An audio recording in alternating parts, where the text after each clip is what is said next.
Warning, this episode contains military-grade language and stories. The Hoosier Bushcraft podcast thanks you for watching. When I teach my students, I'm very heavy on, you got to learn to think for yourself, all right? It's my job, like Mike Tyson said, everyone's got a plan until you get punched in the face, right? It's my job to punch you in the face, and in some cases almost literally, just so you can learn to react, all right? You don't want to be dogmatic. You have to be flexible with your skills or else, and I learned that up there, particularly from him, because some people, when it comes to tracking or this, it's absolute, it's this or that. He was really good at pointing out within nature and things don't, nature's going to do what nature does. You can't control it, no matter how much you love it, nature will one day take your life from you, right? That's one hand that we all got to shake one day, and it's going to take your life.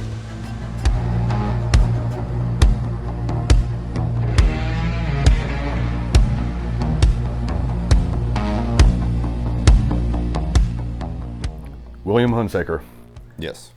It was an honor having you come up here from Missouri, take time out of your schedule, so you can sit down and tell us a little bit about yourself. Why don't we start out, just like every podcast, where'd you grow up? Like you said, I'm Will Hunsaker, and I love long walks on the beach, and even though I hate the beach, and long, introspective, stoic moments on top of the mountains, I like those. Women running their fingers through your hair? Absolutely. Even though I have no hair, it's that phantom hair. That's right. There's a part in your life that you reach and it just runs away. So I'd run away from me too. But anyway, yeah, I'm originally from southern Missouri. Grew up in a little town called Dexter, Missouri. Back then it was 4,000 people. And I think I've been home to Dexter maybe 3-4 times tops in the past 20 plus years. Just once I joined the Army, I was like, I'm out. I ain't coming back. Didn't like it, not because it was a small town. It was just Nothing going on. Nothing going on. It's one of those towns, where my last name wasn't exactly, well received.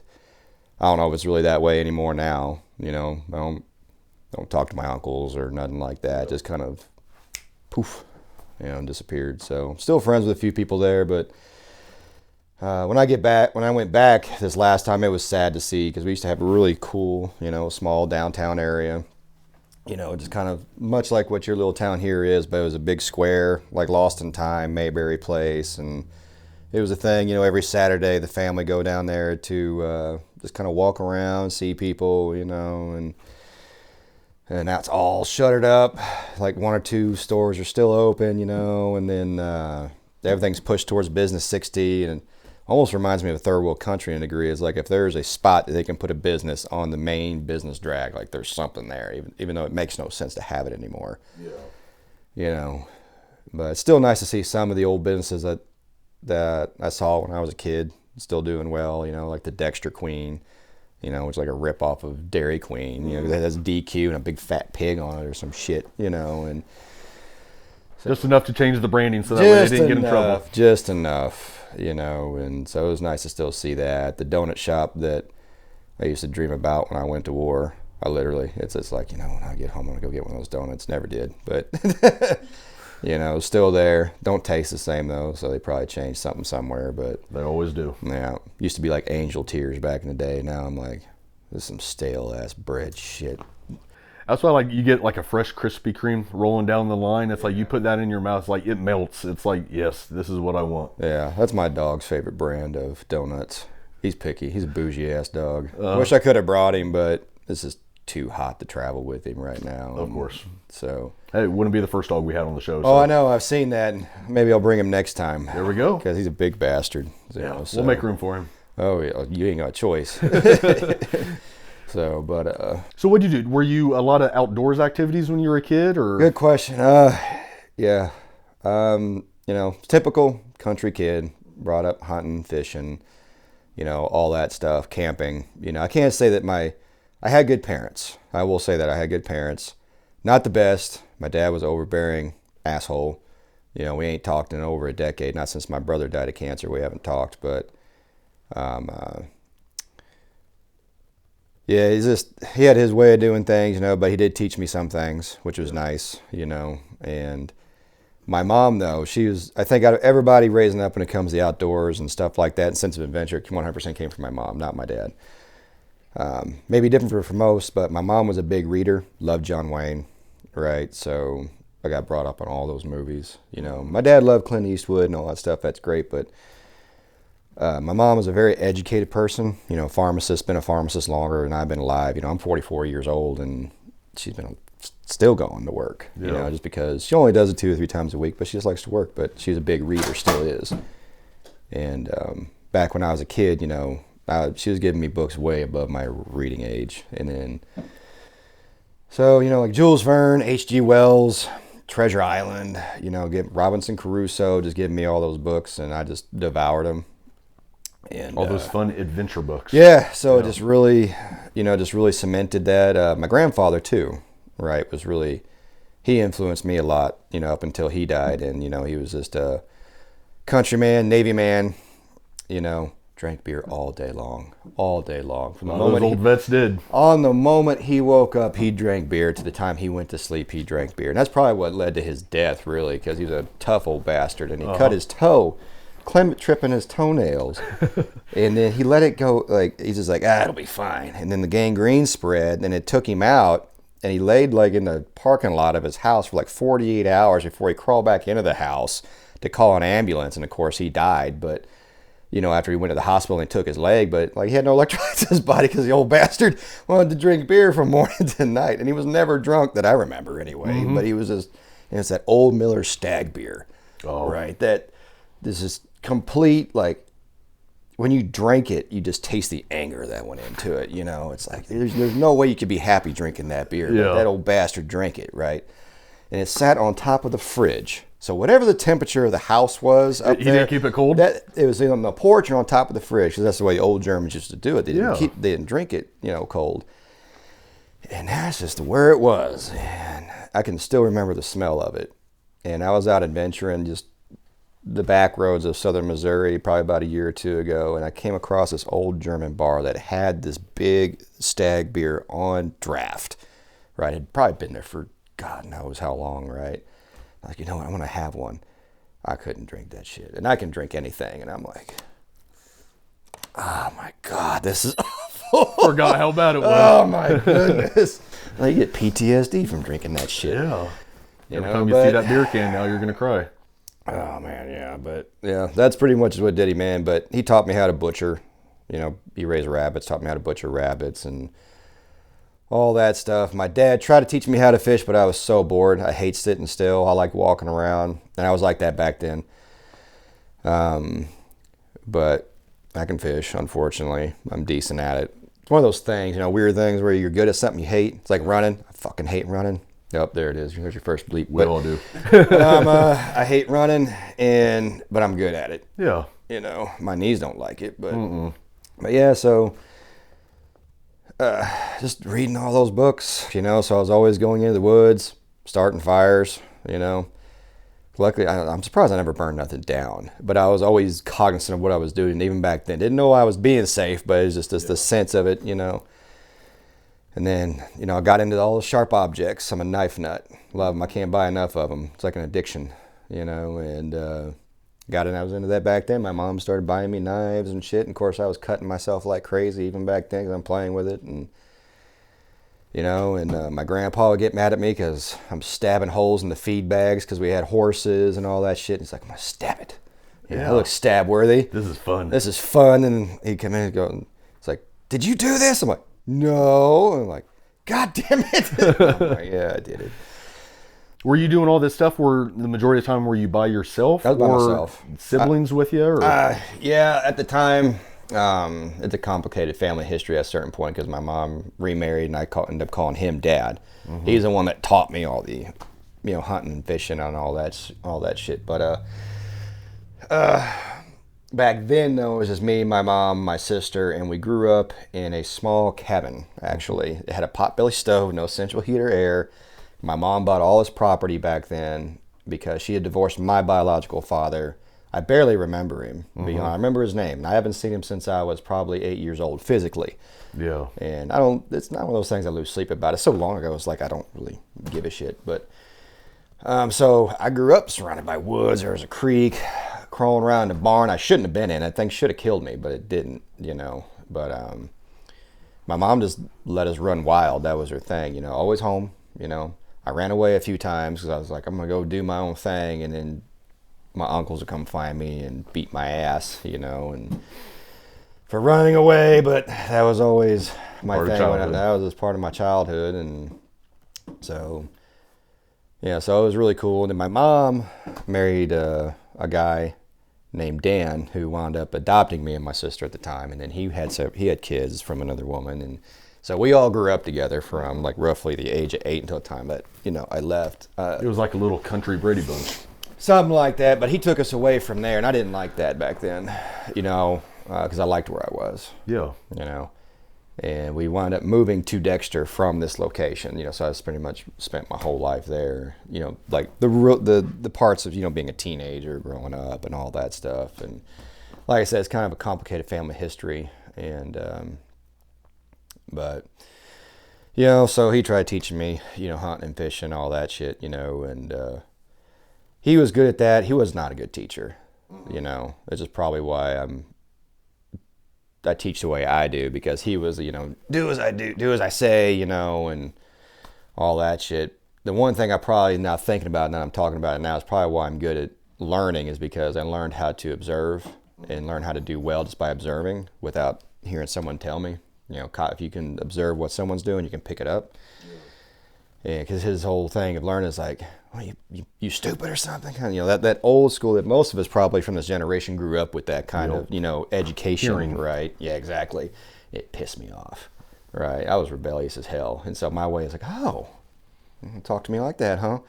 How about I just not do that now? Like, I'd rather take the ass chewing and have him yell at me and call me names and do what he told me at that point. I was like, I'll just take it. Yep. Talk to me like that. I kind of regret that now, because he was a CB in the Navy. He knew how to do a lot of things and do them well, like the trades, welding, carpentry, you name it. Like, he could just do it all and do it very, very well. Very, very talented businessman. He owned several businesses. Also a slumlord. So I got to go, that was an education in itself, going with him to kick people out of home, because he'd run out to like meth heads in southern Missouri.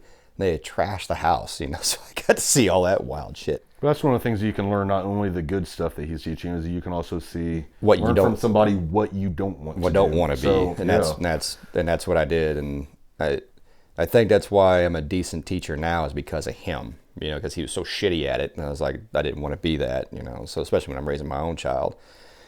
And but yeah, he taught me a lot with that. And tell you a story though, I think it's kind of funny. Mm-hmm. Just to kind of give a personality of what he was.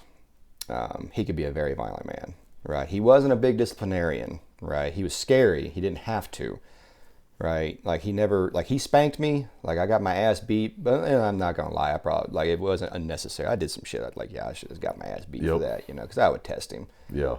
And but what I saw him do to other people was something else, right? And there may have been some illegal activity that I witnessed. I'm not going to go into detail on that type of shit, because that's small town justice crap. But what I thought was funny one time is he rented out this house in that town, and they didn't pay. And went over there, and I just remember it just being that first real encounter at a young age is just like, people live like this?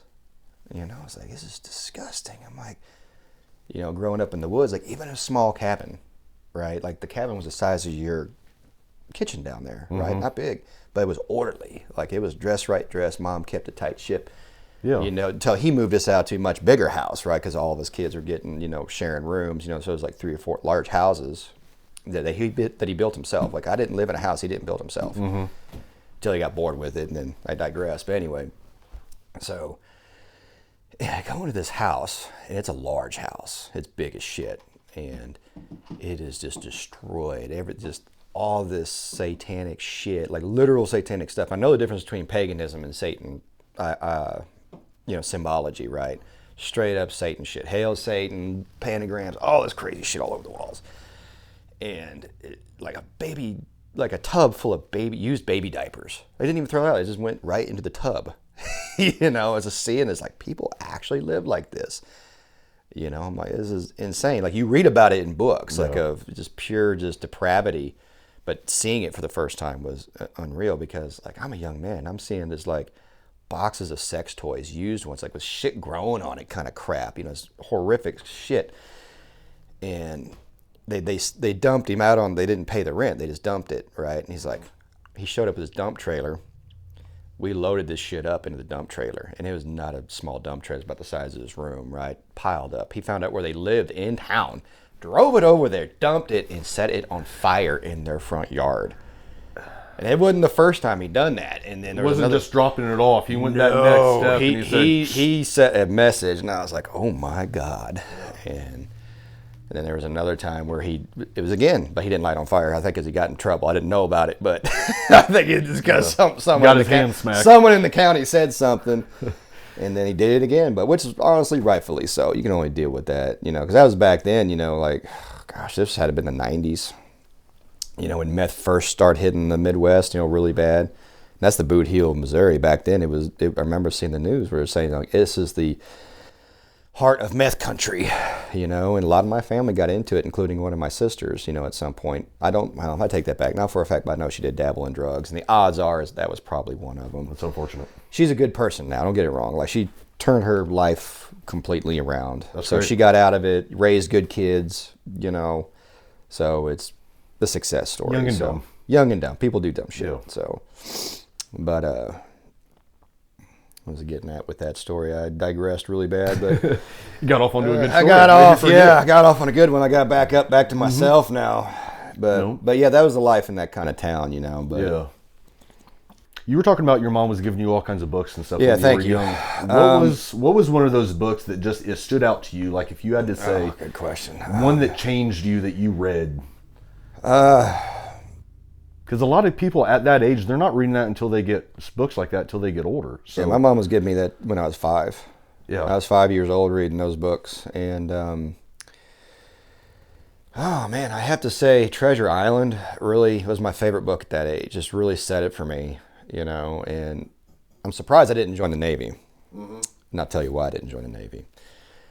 I wanted to be an archaeologist, right? Indiana Jones, right? You know why I didn't become one? I was like, I gotta go to school? I can't fight Nazis? Yeah. I can't run from boulders and shit? That changes it. I gotta dig in a dirt. Like I found out back then, like I gotta spend 20 years digging in a squared pit this size of this room right here and not fight Nazis and shit. You didn't understand like time back then, right? You didn't, you know?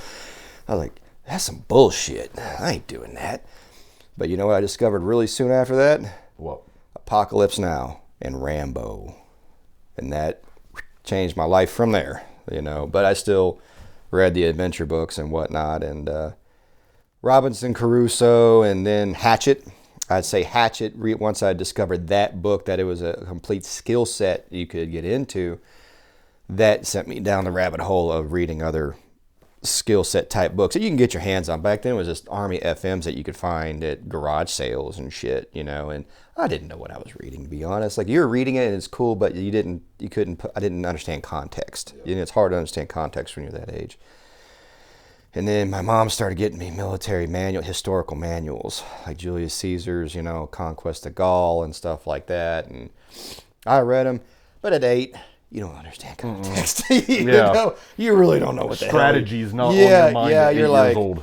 Yeah, you're just kind of like, this is cool, but you can't envision it, right? It's a lot easier to envision trees and ocean and stuff, you know. But it did help my mental development of big boy thinking. So, and then because I did not have a good time as a child, I hated school, right? I hated school, and I was right there with you, man. Yeah, it was not a good time for me. And my dad, right, he's the one that really, like, and my mom was kind of the same way too. I didn't fear my mom like I feared my dad. I was more afraid of letting him down and losing a fight, right, than losing a fight. You know, not like put it that way. Because I remember when I first started getting bullied in school, right? And it's not like most of these people, I was bullied my whole life, you know. It's just everyone goes through bullying. Even the popular kids go through it. The question is, what do you do about it? I came home, it was 6th grade. I came home, I told him, you know what happened? Because I was confused. I didn't know what was happening, right? I was like, they're saying this stuff to me and I don't know why. He's like, tell you what, boy.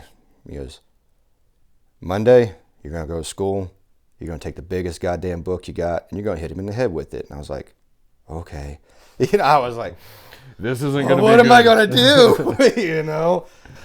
And I was like, okay. So I'm going to school. We had the big metal lockers and shit. And I said the kid's name and I hit him in the face with my math book, biggest damn book I had. And I hated math. So it's like I hit him in a face full of hate, you know. But and I just didn't know what I was doing. I said his name. He turned around. I just popped him. Just double hand, wagga, you know. And then I just started kicking the shit out of him, you know. And then I slammed his head in the door locker. Right, which did nothing. It was loud. Like, they're flimsy. You ain't doing nothing to no damn kid with that. Just the thought of it. It was a thought. It was loud, right? Yeah. It looked worse than it really was. And I got taken down to the principal's office, and we're going down there, blah, blah, blah. And I was like, principal called my dad, and my dad and principal grew up together. They knew each other, right? They knew the last name and everything. And they're sitting there talking. He goes, were they picking on him? He goes, yeah. He goes, he looked me right in the eyes. He goes, boy. And he goes, they do it again, you do it again. And I'm like, oh no. And the principal goes, now, Mr. Hunsaker, goes, shut the fuck up, Paul. Because he used his first name. I was like, oh no. Yeah. It's like, he didn't call him by his last name. Like, I'm freaking out about that. I was sweating bullets. I was so nervous. I bet. And And he goes, you can't be telling him that. He goes, bullshit. He goes, they started, he's going to finish it. And it was like that the whole middle school. Like, I just spent that whole few years just constantly scrapping. By the time I got to high school, nothing. Yeah. Because by that time, kids grow up. They grow out of it. I actually wound up being friends with half these guys I wound up scrapping with. That's the weird thing about when it usually comes to guys is, it's let them get it out of their system. Yeah. And then after that, it's handshake. We're good. You just got to get that out sometimes. By the time high school, it's bad to say, but you do. Yeah, by the time high school came around, it was a completely different mindset. Not that I didn't run into it once or twice in high school because hormones are going, there's girls. It's like, oh, she's pretty now. I don't remember her being pretty last year. Hormones are hitting, but... Part of growing up. Yeah, by the time I hit high school, though, everyone's going through those phases. It's like you discover heavy metal and all that stuff, and... I don't even know why I liked half that shit back then, to be honest. Because I don't really like it now. You grow out of it. Once again, young and dumb. Yeah. But even back then, I liked most of that stuff. It's not because I liked it. It's because they liked it. And you wanted friends, right? Yeah. I was still a loner a lot back then. I had maybe 2 good friends, and everybody else, it was more of an acquaintance, You're still the weird kid. No matter what I did, I was still the weird kid, but I didn't have the bullying problem, so that wasn't that bad. And nobody wanted to mess with Scrappy Doo anymure. Yeah, well, also they had other things in their mind, and I just didn't involve myself in the common kid stuff because I didn't understand it. I wasn't into a lot of the popular stuff. The only reason I even knew about it or pretended was because you wanted friends, right? So now that as I'm older, it's like I don't like it. I don't care. It's a lot easier. You learn. It seems like you matured a lot faster than a lot of kids would have. That was because of my mom and my dad, to be honest. Like, despite my dad's prickleness, of who he was, it just, I grew up a lot faster in that degree. I was still stupid. No one's ever mature at that age. You think you are, but, you're not. And then, but mostly because of my mom, because I never stopped reading. I just devoured books. It was just, I just burned through them like nobody's business. But I said I still hated school. I was a really good writer, though. Like, English class is one of my better classes. I produced good work, but I still didn't get good grades because I just didn't do homework. Like, if I turned in something, it got a good grade. That's if I turned it in. Yeah. A lot of times I was the same way. Math, piss on that. Like, I ain't doing it. Well, they have schools set up to where you have to learn this certain way. Not everybody learns the same way. It's like you got people that are definitely book smart. You got people that are more hands-on. Yeah. Everybody's different. You can't teach everybody the same way and expect them to learn exactly the same. I was a physical person. Like even back then I was in good shape as a kid.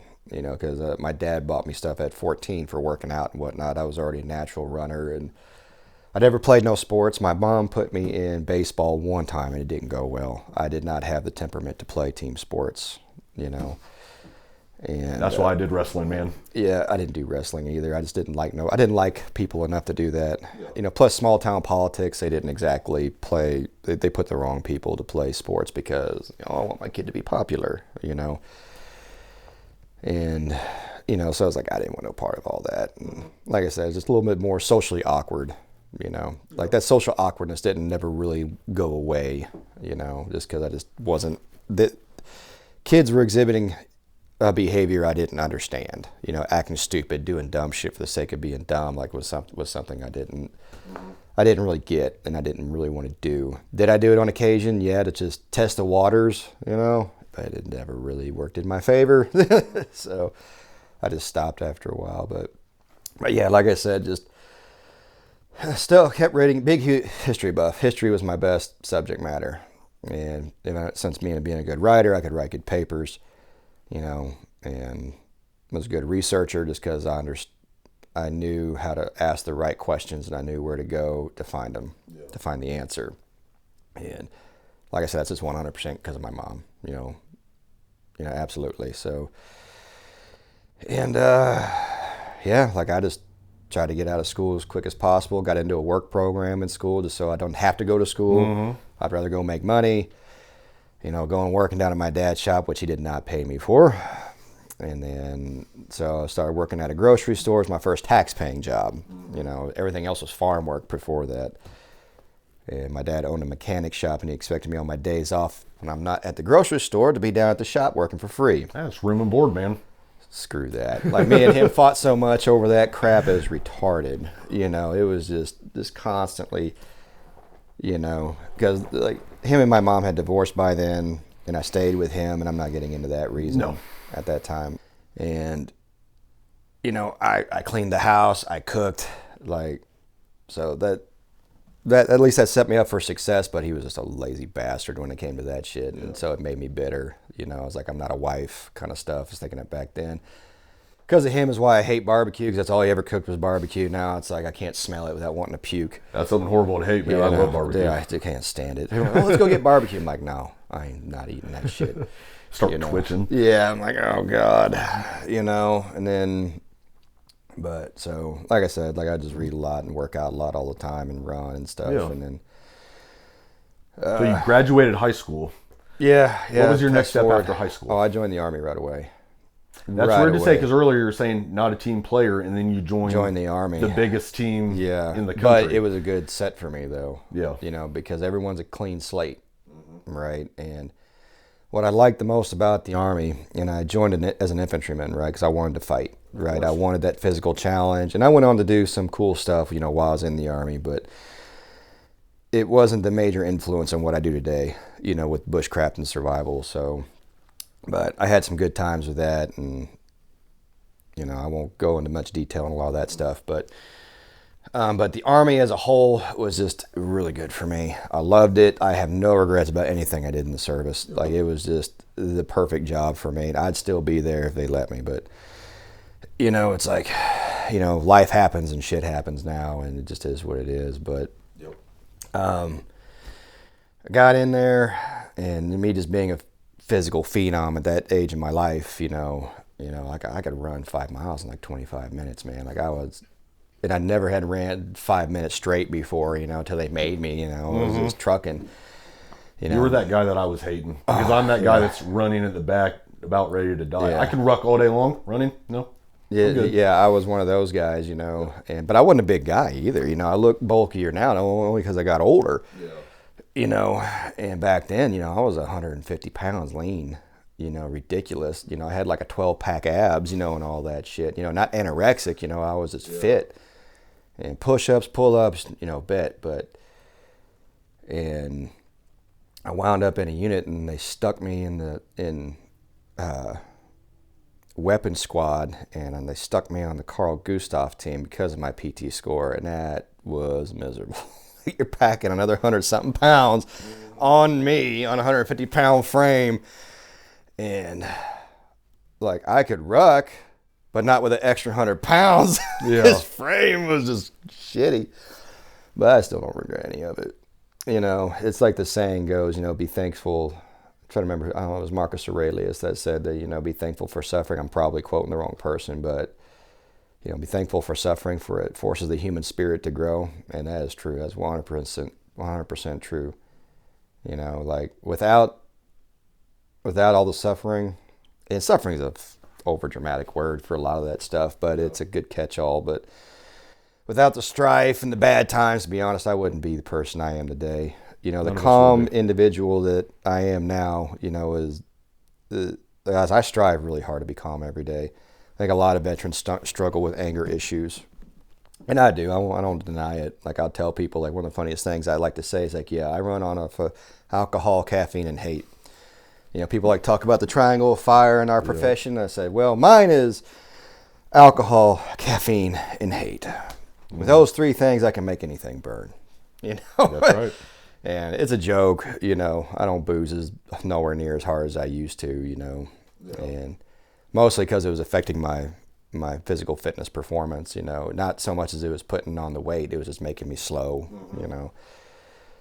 But anyway, like that's a different conversation later on in this podcast. But yeah, like, man.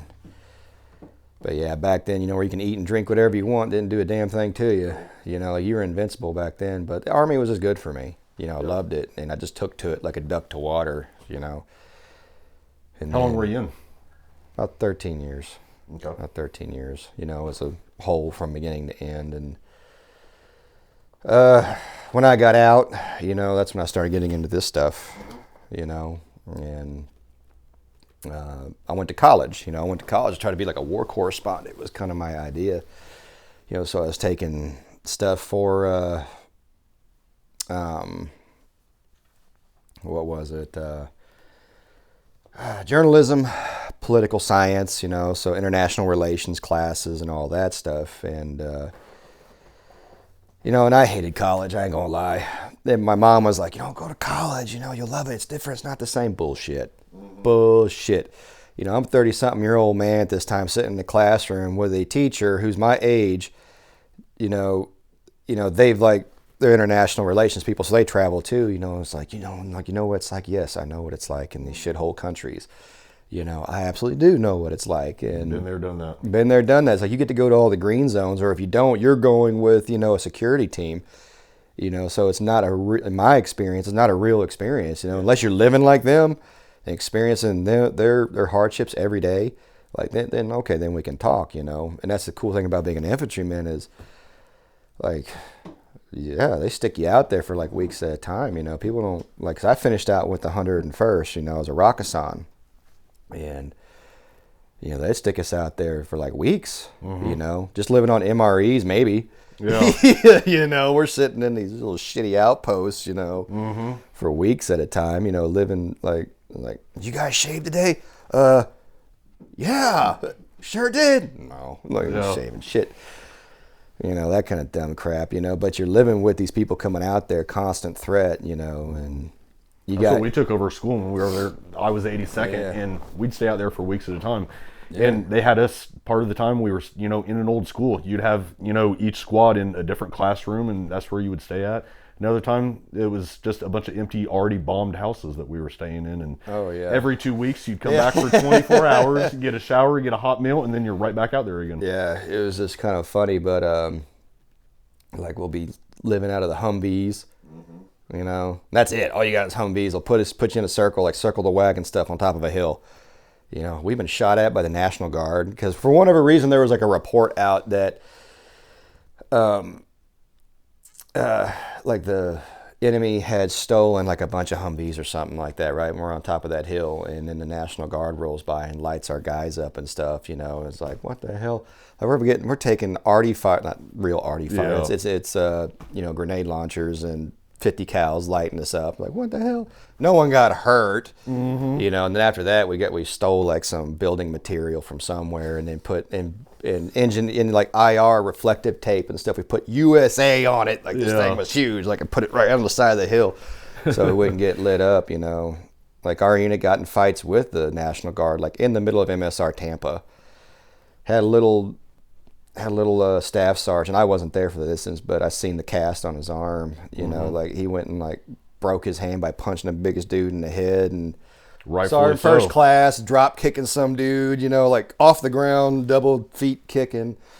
Like I said, it's not something I saw. I wasn't there for that particular incident, but the stories were great. Yeah. I don't even care if they were exaggerated. I'm going to tell that story anyway because I know who these people are, and they're small people, and to see them come off the ground and take some big dude out is just great. So whether it's true or not, I don't care. I still tell that story. It's fun. It's fun. It's a fun story. Yeah. The dumb shit you do over there. It's like, what was it? It's like there was one time.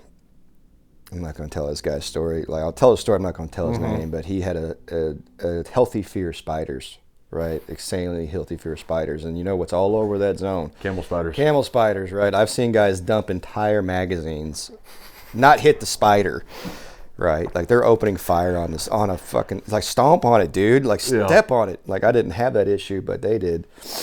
We're up there, and they don't give us porta potties or nothing like that, Like, that was my biggest fear. Like, man, I got to poop. Like, I got to shit. I was afraid of getting shot by sniper fire. Like, this would be undignified if I die by being shot by sniper, taking a shit into an MRE box. Yo. Like, that is just undignified. Like, giving a Bronze Star to my mom. It's like, how did he die? Taking a shit bravely. Make this a better story for me, please. In an MRE box, But we had brought these HESCO barriers out there, flipped them over. And, so we created like these little porta-johns in there. So we could safely take a crap without, getting one to the forehead while trying to poop, And we're up there, and I hear this blood-curdling scream, and the guy comes running out with his pants around his britches. And the way he would describe it, it's like, man, there's a camel spider in there. He had arachnophobia. He had a healthy fear of spiders. And I've seen this man fight people. Yeah. No fear. And he's like, oh my God, like pants around his ankles and stuff. Like, what's going on? Like, I'm thinking there's a snake in there. No, a little camel spider stuck on a sticky pad. Just like, in the way he describes, like he was just coming toward me like, like it wasn't moving, he was very animated. And you go in there, it's like, yeah, it's moving, but it's just like, I'm dying. It wasn't this fierce, I'm going to take you out with me, camel spider. And it's just like, oh man. But that also makes me think of, you're telling that story, building those. Shit burning detail. I only had to do it one time. Always a highlight. I only had to do it one time. Same but here. At least I earned my shit burning patch, right? Yeah. I earned it a little bit. Wear that with pride. Oh man, we used to steal shit from the other units all the time because people don't realize is like the infantry over there. If you're in a standard infantry line unit, plain guys, like we get shit on. People, it's. You live out there, you come back, and then all your stuff's dirty. You might have blood stains on everything and whatnot. And then it's not the team player that people want to make it out to be. You think we'd come back, everybody on the fob or the cop, be like, oh, welcome back. Hell no. And we didn't have mermites or nothing, right? So we were risking our lives taking our guys hot meals, right? Yeah. We were getting the frozen pizzas and stuff. Like this is much later in the war, right? Where we had access to that stuff.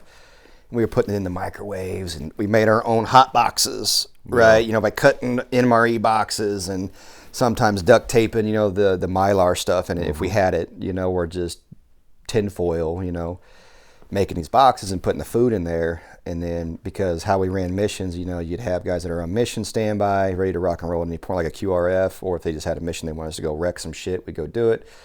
Patrol, right, where you're literally patrolling 20 plus hours a day. Like at one point I was hallucinating, was patrolling so long. And you had the guys that sat out there on the cops, right, which also acted as a QRF force if something went down with the patrols or someone got hit during a supply run, but also just to have constant surveillance of, the routes, right? And so those of us who would be on patrol, we'd taken turns, we were risking, getting our ass shot off, blowing up by taking our guys' food, we weren't supposed to. They really didn't want us to do it, but we did it anyway. We didn't give a shit. Yeah. Like, what are you going to do? Article 15 me? Okay. I'm like, that shit disappears. It's a common thing in the infantry land that if you lose your rank, you're going to get it back in 6 months. Yeah. I seen that happen with a dude who got crazy on cocaine, fought 5 cops, lost his rank down to E5, from E5 down, did some extra duty, got it back in like 6 months. The underdog story. Yeah, he was a wild one though, but You know, that's the stuff that no one talks about. Like when we come home, we get wild. But that's also probably the guy that you want beside you when you are. Oh, dude, he was a machine. Yep. He was a machine, you know. When you're stateside, stay the hell away from me. When you're over there, come over here by me. Yeah, he was a machine, you know, good dude. Complete sucker for his girlfriend. It was weird. But anyway. Women, man. Oh, dude, it was weird to see this dude with his girlfriend. I was like, I want to puke. Gross. You know, it's one of those moments. But anyway, I digress. But anyway, we're making these boxes and we're going out there. And so we started trying to get mermites and stuff. It's like, you know what, give us actual food. We know you guys got mermites. They wouldn't give us food from the chow hall. You know, I was like, no, we can't do it. You know, it's not, we're at war, man. Give us the food. We're on the same side here. Like, no, complete treat like shit. Like, okay. So we started stealing shit. We started stealing the food, right? So we're going to get it one way or another. Oh, dude. Like, when those Hot Pockets and those frozen pizzas and burritos they come in big, giant, 55-gallon, thick bags. It's huge. So we just started stealing it. And we go in at night, open the door. They ain't washing it. We just steal it. Huge bags. Throw them in the back of the Humvees and take them back and put them in our locker, right? You know? And then they got to, like, they started putting padlocks on the stuff. I'm like, you know, we got breacher tools and shit. We were just go and get the damn bolt cutters and pop that shit off, take them anyway. You guys are running in like a secret stealth mission, like, lining up on the wall, and it's all to just get burritos. Yeah, you'd be amazed the shit you see other soldiers doing out there when they're not realizing there's people sneaking around stealing stuff, and like, oh, we didn't need to see that. That was gross. Yeah. You know? That's some Queen for the Year shit we just saw. But yeah, like we were up to nefarious shit like that. It was funny. And then it got to where we were patrolling so much, we were wearing the tires out on our Humvees, and they weren't bringing the Humvees in. Like they weren't replacing our parts.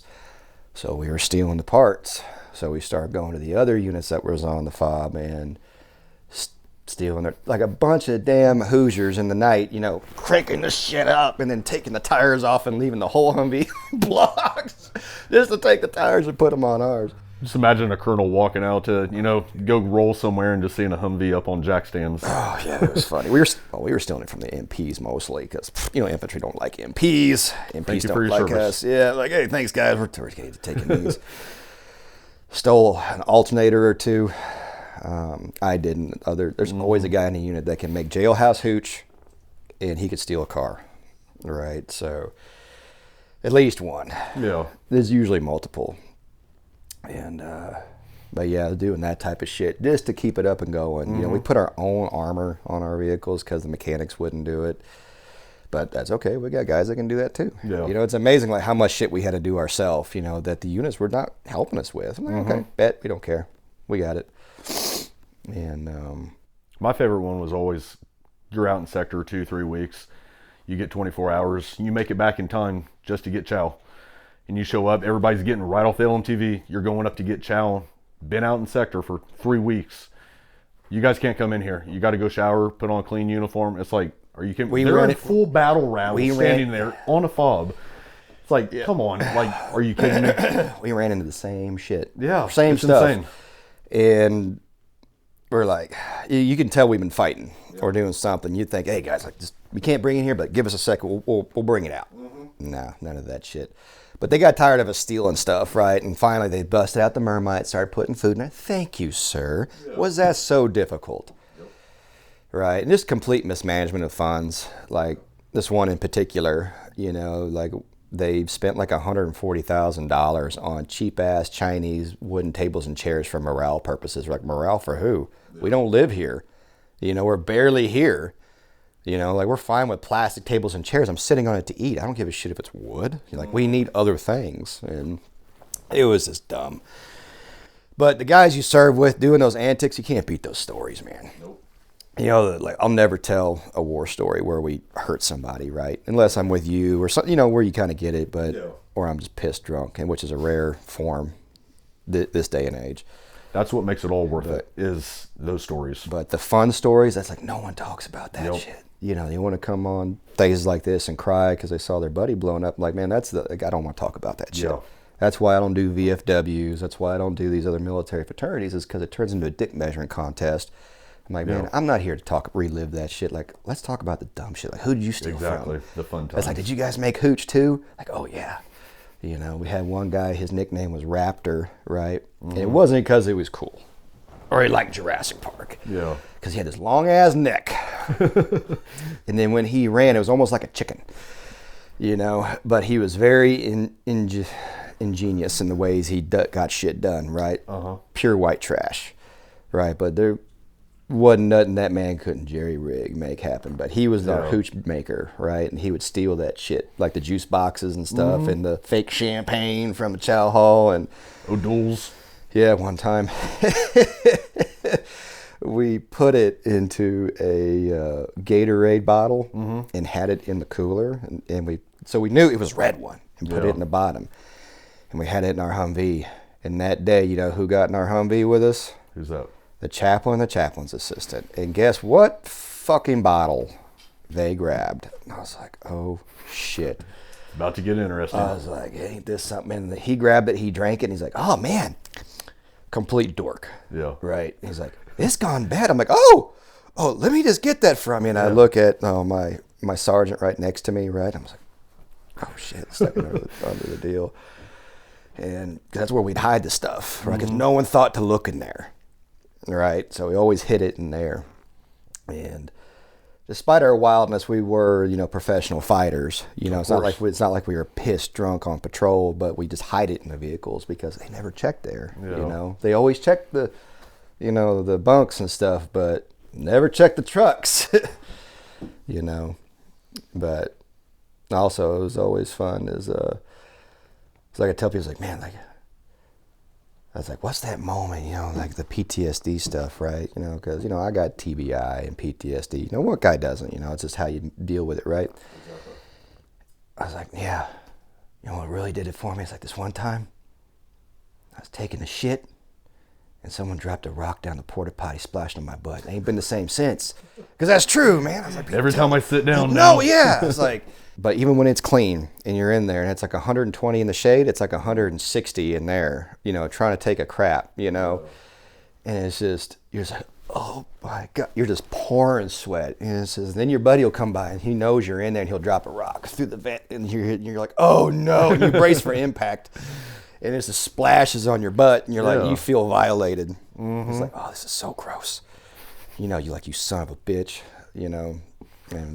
And so you're like, okay, I'll get you back, and you pull up the Humvee and you push it over with the Humvee, or you just keep them locked in there for a minute. He's like, let me out. Like, no, you know, it's what you get. And you make the Tabasco bombs. And you're like, oh, MREs. He's in there, and you close him and drop it in there and close it real quick. And it's like so when he's already marinating his own stinky juices, now he's got a Tabasco bomb in there he's got to deal with. It's like, yeah, that's what you get. They probably stopped putting the Tabasco in there for guys like you. No, probably not. I hope they did though. Like, I'll take that. Yeah, just the dumb shit you do to each other over there, you know. And I don't think people understand that kind of fraternity and that kind of brotherhood, you know. And that's the upside to war, right? People always want to talk about the bad shit. It's like what relationships it breeds. Yeah. It's like, there's people I absolutely hated. You can't go without it, but you still bleed for them. Just because, you know, it's like, I hate this son of a bitch. If I was stateside, I probably, you know, wouldn't piss on him if he was on fire, but we're all over here. I guess I gotta go save his ass. Yep. You know, if it came down. And you know that person will do that for you as well. And he would, you know. It's like, back home, we ain't drinking together, but over here, same team, like, we got it. You know, and that's something that no one talks about either. People always want to like, oh, like, no, there's some people you just do not like. Yeah. That's just the way of it is, but. Well, we heard the stories that made you who you are. We're going to take a break. Yeah. When we come back, we're going to find out what you're doing now. Oh, absolutely. I'll probably segue it back because it's all connected, but yeah. Absolutely. All right, cool. All right, man. We'll be back in a minute. All right.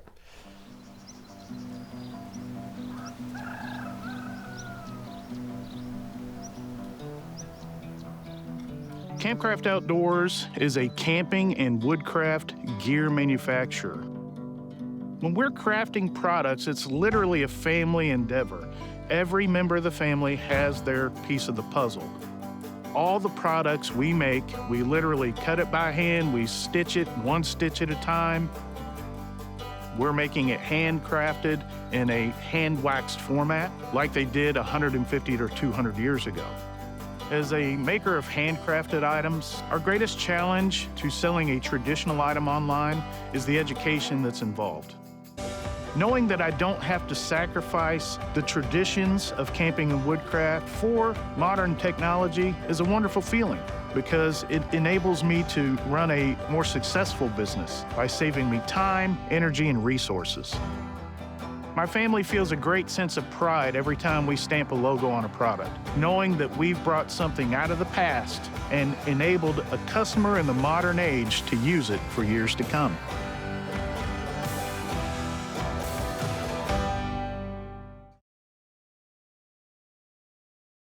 All right, Will, back from break.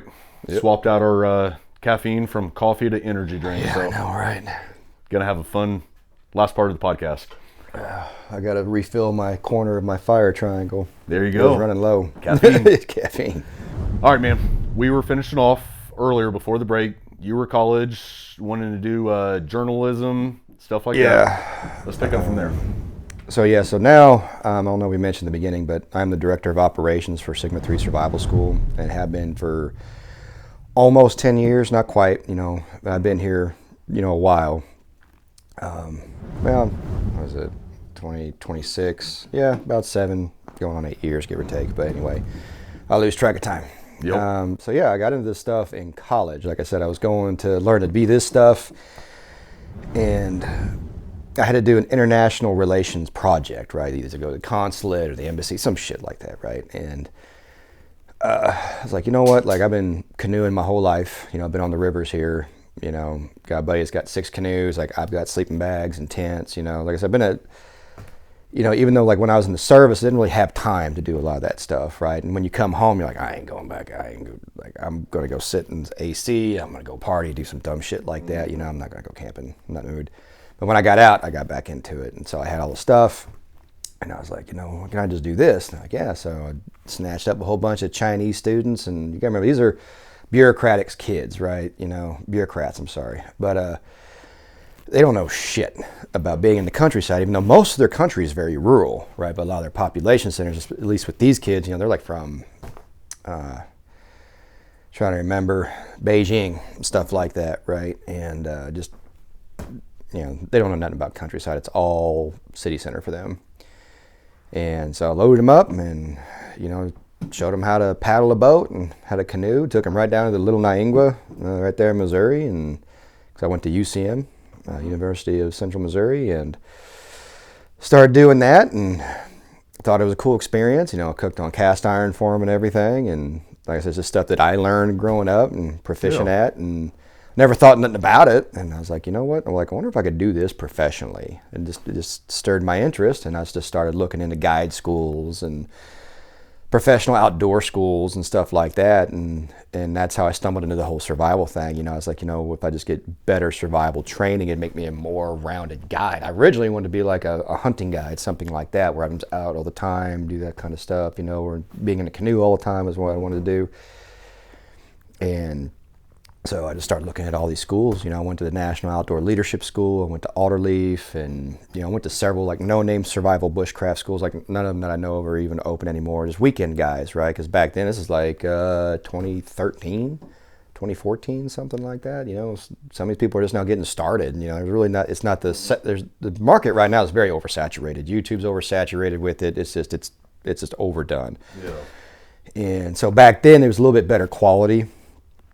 But like I said, I just went all over the place. Just anything I could do, like I got jobs specifically that would give me the time and the money to go pay for the stuff. The GI Bill helped at the time with some stuff. And so that was a blessing, right? Especially going to Knowles and stuff. Great school. Funny story about those guys, started by a 10th Mountain Division guy out of World War II and his buddy. And it's kind of weird the way they went considering where they started, but y'all watching out there, like you really want to get to some technical stuff, Knowles is great. All right. Like I said, Alderleaf, I went to them. They had a 2-year program. Lived in Washington for about 3 years, and probably just under 3 years, give or take, just round up. Mm-hmm. Went there, great program. really helped me get rounded with the, I guess, more towards the books. It wasn't, they had skills, right? They brought in specialists in that skill area. They weren't necessarily great all around general survivalists as a whole, but they had they were specifically great at this one particular skill they're teaching you, right? So that was an adventure in itself. I really liked going to them. A lot of people didn't like Jason Knight. I'm sorry, I didn't mean to drop his name, but he's a good guy. I like him. You know, I have nothing bad to say about the guy. Some people don't like him, but you know, it's Washington. It's Washington, to be honest. Everyone bitches and moans up there. So, like, I personally didn't have an issue with the guy. I mean, everyone up there is eating anxiety medication like it's Skittles, you know. So, and I lived up there during the first Trump administration. Boy, that was entertaining, very entertaining, and. Not trying to go down the political route. I just thought it was kind of funny, you know, because I wasn't political at the time. I'm still like I follow it now out of necessity, but at the time I wasn't. Like a lot of us vets, like we're kind of apolitical on a lot of stuff, because you know you serve several presidents or something like that. It's the same fervor. I was like, I didn't really care. I'm just here for the school, and I'm sitting there, and next thing you know, it's like all these kids, all of them white, every single one of them white. Okay, and I'm the oldest one there, and I was probably. I don't know, 34, 35 maybe 33. I can't remember. And they're just, and these are all young kids, right? I say kids, they're all grown. They're all in their early 20s, but their mentality is very childlike. And they're just like, damn, the white guy for everything. And I'm confused. Like what are we talking about here? Like, I'm just from Missouri. I just spent all these, I went to Knowles already and stuff. I'm like, what are we talking about?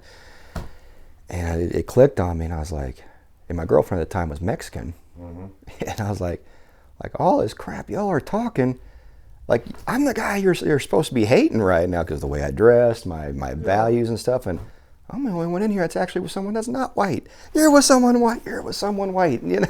Yeah. And I was like, holy crap, you know. That's when I really figured out the dichotomy between this service of survival. You know, it's a two-sided coin. You have ones that are very much like me, a little bit more militant in their ways because of where we come from, you know, our base profession, you know, and you just stack these skills on top of it, right? And in that side, which is very much more hippie, very fantasy driven, not that we don't have it on this side, we have a lot of LARPers in this business, but that side, the only LARP as well, but it's all about peace, love, and hippie grease, right? So it was an interesting dichotomy. All good kids. I'm still friends with every one of them. I just thought it was funny, you know, like being a grown adult, you know. Just stop saying stupid shit. Yeah, and it was an introduction to learning how to teach civilians, right? And that's why I even mentioned that story, is learning how to navigate tough crowds, right? Knowing your crowd. And I'll segue back to that probably. Maybe I'll probably forget. Anyway. Anywho, so yeah, I went to all these programs, and then, you know, like I said, I just did a lot of traveling for several years, and I wanted to hear all these different philosophies, because what I've discovered going to a lot of these schools, and I've been to a few big names, right? And I don't agree with all of them. Yeah, I'm not going to throw them under the bus, but I'm like, okay, because what I figured out is like, man, like all these guys, I respect, they're good people, they're all saying the exact same thing, word for word. You know, it's like, they're reading the script in front of you. It was like, okay, you know, that's what I figured out. So it really expanded my mind, and I started just really digging back into history, just kind of back into the habits my mom already instilled in me from a child with the heavy reading. So I dove right back into big boy books and just started, you know, trying to do my own self-discovery, my own base philosophy of how to be a better student, because I wasn't always a good civilian student. I'll tell you that right now. You know, like when I first got out, like I had anger issues. I didn't realize I had. I thought I was a big boy and growing up. I still have anger issues. I just keep them more under control. And so I just started addressing a lot of that stuff, right? Thankfully, I never fell into hard substance abuse. You know, a couple years back, you know, did I have issues with alcohol? Absolutely. It's caused me a problem, but I wasn't hitting the bottle at 10 in the morning, you know, but it was affecting me physically and stuff like that. You know, back then it wasn't like that, you know, but still, you know, I was trying to address the anger, and because I noticed I was becoming disenfranchised fairly quickly. I'm like, well, why are they all saying the same thing? So that's why I started digging more into the books and just trying to be a better student in that journey of trying to think on my own and trying to dig deeper, or whatever the case may be. I'm kind of having a word salad at the moment, but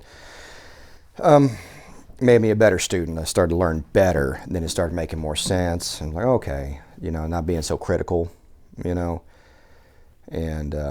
Did you have that one moment when you were going around to all these schools and just starting your learning process with the outdoor world and bushcraft that like it hooked you? You were like, okay, I made the right decision. This is what I want to do. Or was it just kind of like over the years, it just a slow burn?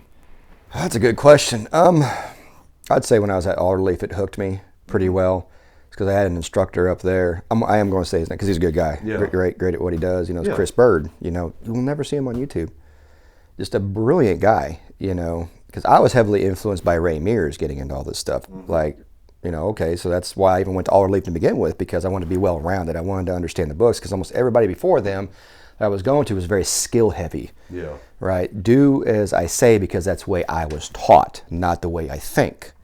Right? And it wasn't much on plants and stuff. It's like, this is this plant, this plant, this plant. I went to them because I wanted that more professional education side, not just the skill side, right? Because a lot of people in our industry, they become skill hoarders. They're very skill heavy, but not very knowledgeable as to the why, or why would I even do this? And they become very dogmatic because they become almost cult-like followers of who they learned it from. When I teach my students, like, I'm very heavy on, like, you got to learn to think for yourself. All right, it's my job. Like Mike Tyson said, like, everyone's got a plan until you get punched in the face, right? It's my job to punch you in the face, and in some cases, almost literally. Just so you can learn to react. All right, you don't want to be dogmatic. You have to be flexible with your skills, or else. And I learned that up there, particularly from him. Because some people, when it comes to tracking or this, it's absolute, it's this or that. He was really good at pointing out within nature, and like, things don't. Nature's going to do what nature does. You can't control it. Like, no matter how much you love it, nature will one day take your life from you. Yeah. Right? That's one hand that we all got to shake one day, and it's going to take your life, right? And like, you're just a guest, in a very big house. And so he really helped me by pointing out the intricacies on how a plant works, because he really explained that, like, these plants are going to look different based upon their geographical location. They're still the exact identical plant. It's just they look slightly different based upon where they are growing. Yeah. Therefore, they adapted to be in that particular situation. Therefore, I'm like, okay, so humans, right, we have to adapt our skills as well. So don't be dogmatic about it. Plants do it, animals do it, and their physiology changes to reflect that. Therefore, we got to do the same. And that, in the way he was explaining that, and I can't put it nowhere near as good as he can. Right, I'm doing my best with my own words, and so that's where I start coming up with my own philosophy. It was like, yeah, you got to think for yourself. You're like, listen, be a good student, right? Don't be that dickhead and try to question everything and think you know better, because you don't, or else you wouldn't go here, right? Just learn to listen. And he really helped me with a lot of that. Just in him explaining why things change, within nature, just so they can adapt to their situation. I was like, okay, that makes sense. It's in our nature as humans. The nature itself adapts to survive. Therefore, we have to too. And there's just so many people, they're so dogmatic. That's why they repeat their classes word for word. It's not their own. It's not an original idea of theirs. But of course, there's the dark side of that. They'll completely McDojo some crap, make it up, and it's like, teach it as gospel. It's like, this is why I'm Grand Master Chief, triple black belt dojo master, Tai Chi fighter, titles this big. Why my system of survival is better. Yeah. It's untested. It's a theory that works great in your backyard, but not out here. Because we, like, especially with those of us who teach this stuff in this industry, we got to admit that we're subject matter experts, not particularly survival experts, because very few of us, even those who go on alone, I respect them probably more than almost any major teacher out here, because they took a heavy hit to the face. That's a big punch. And to keep rolling with it, like, that's a world of experience that a lot of us out here who teach in these schools have not had. So I respect them big time, even the ones who lose or quit. Like, you got to experience something that very few people get to do.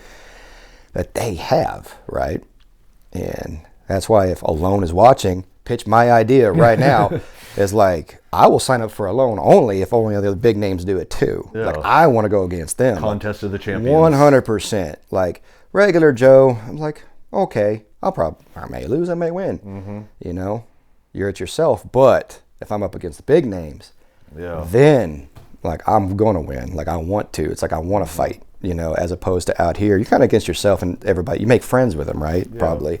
You may not like your competition, therefore keeping you in the competition. Gives you a little bit more drive. Yeah, exactly. So it's like, I'm winning because I want to prove I'm better than that guy. Yeah. You know, for whatever the reason. Even if you like him, it's like, I want to prove I'm better. And that's something I want to see. Anyway, I digress. Yeah.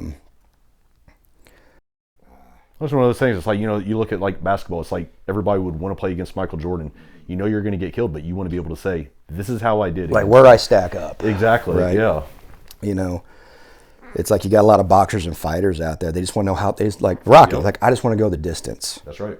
Like, that's all I want to do. I just want to go the distance. You know, I want to stack up against that. You know, it's like, okay. Like, I got my ass whipped. Cool. Yep. Tomorrow's a new day. This is where I need to learn. This is where I need to get better. Anyway, back to Chris Bird. I know I digressed really bad, like horribly bad. Trying to get back on track here, but he taught you how. Oh yeah. Just in his teaching style, right? And he reminded me a lot of Ray Mears. Like, the dude is very good at like the primitive skills and stuff like that, right?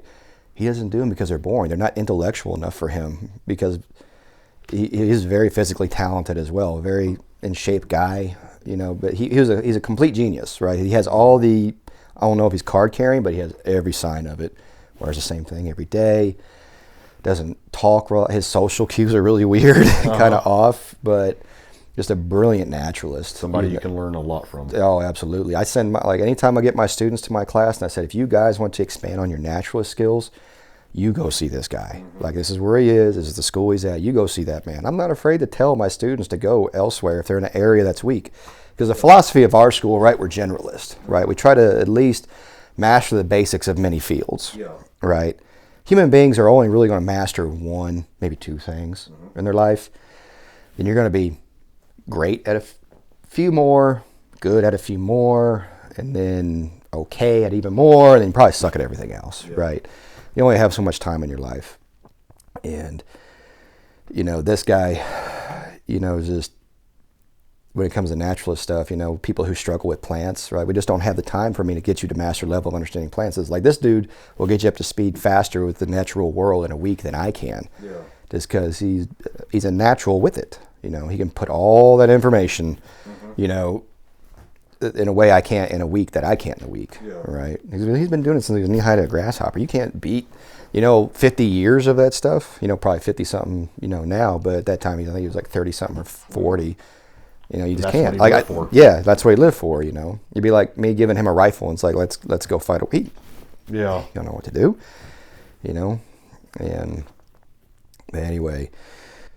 That's what you got to do. As instructors in schools, you got to be able to say, this person is better than me. You're not going to learn everything from me. Yeah. Send people out. You know, it's get that knowledge spread as much as possible, and all it's going to do is build the community as a whole better. Yeah, and because that's what I did.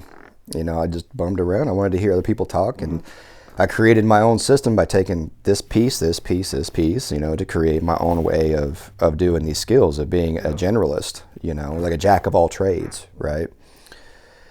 And even over the past few years, I'm like I was telling you the other day, I was like, I don't like the skills anymore per se, just because the market is oversaturated with these hack skills that you're probably not going to use. Our skills that we teach, right, are roughly at a minimum 1.5 million years old. You know, like one of the oldest hand axes, like people can argue that, but one paper says it's 1.5 and another paper says it's not. Who cares? It's old as hell. It's a flint knapped hand axe.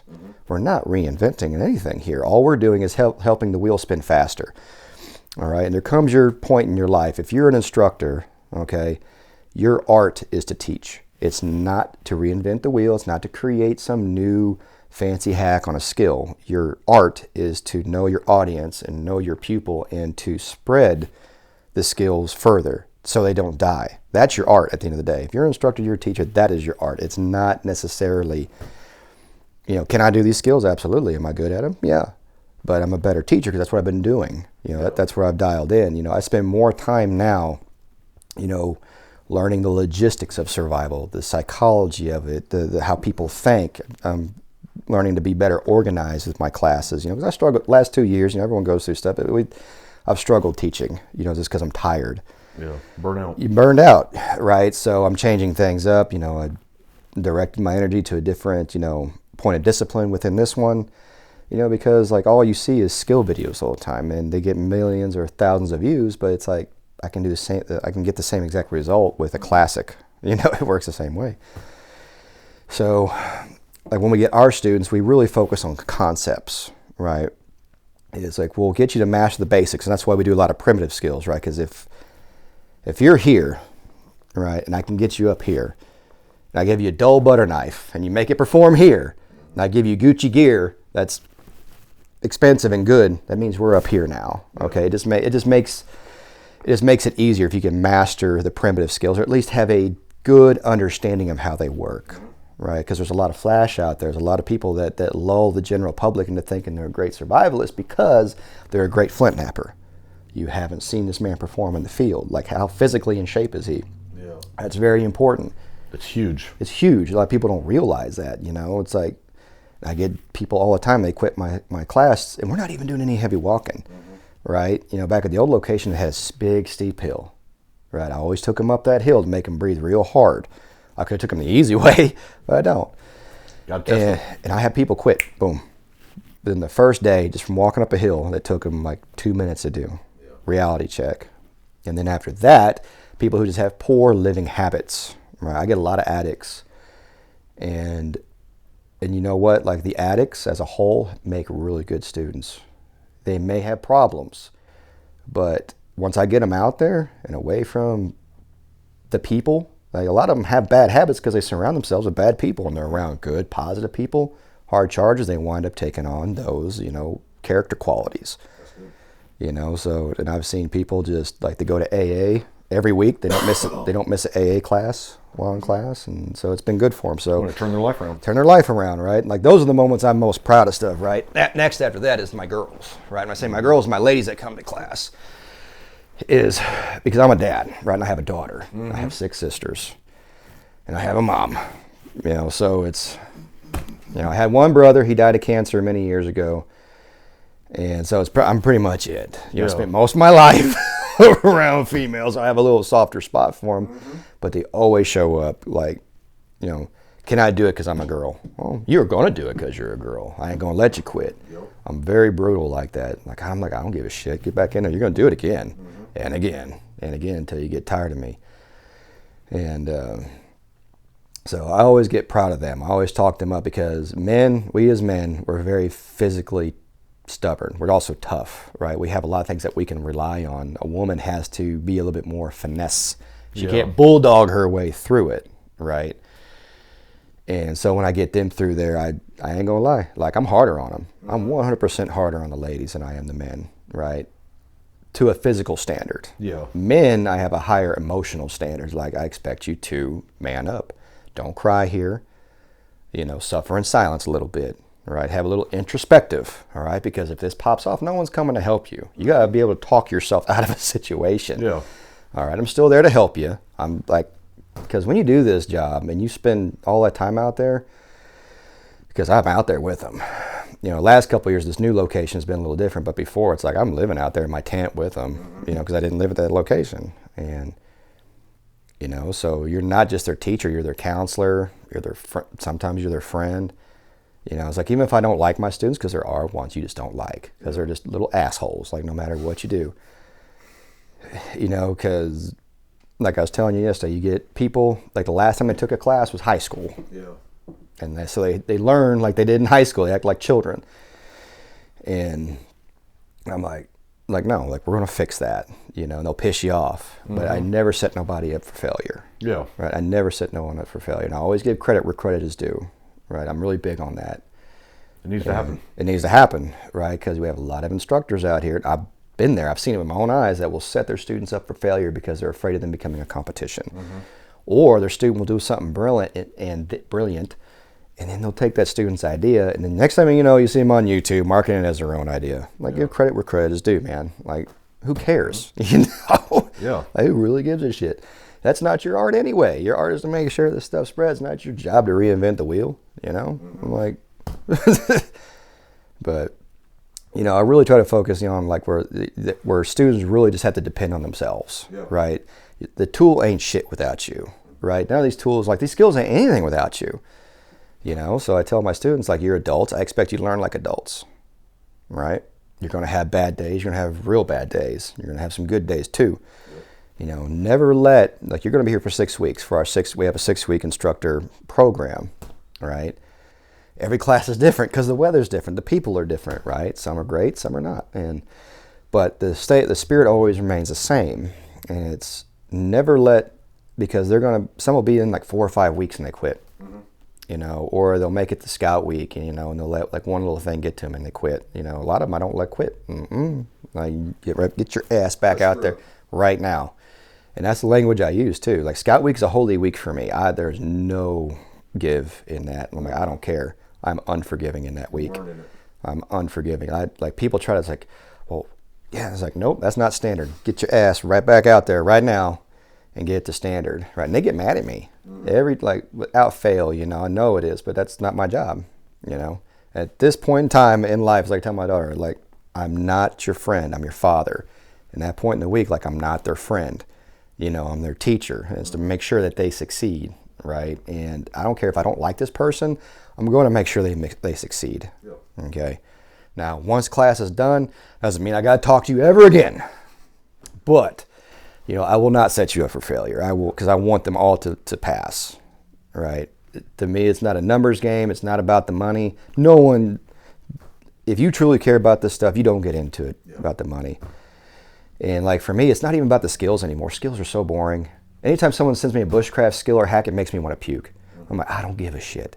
Like, I've seen the same hack done by this guy who tells me I'm doing it wrong. Like, it's soap and gasoline in a squirt bottle.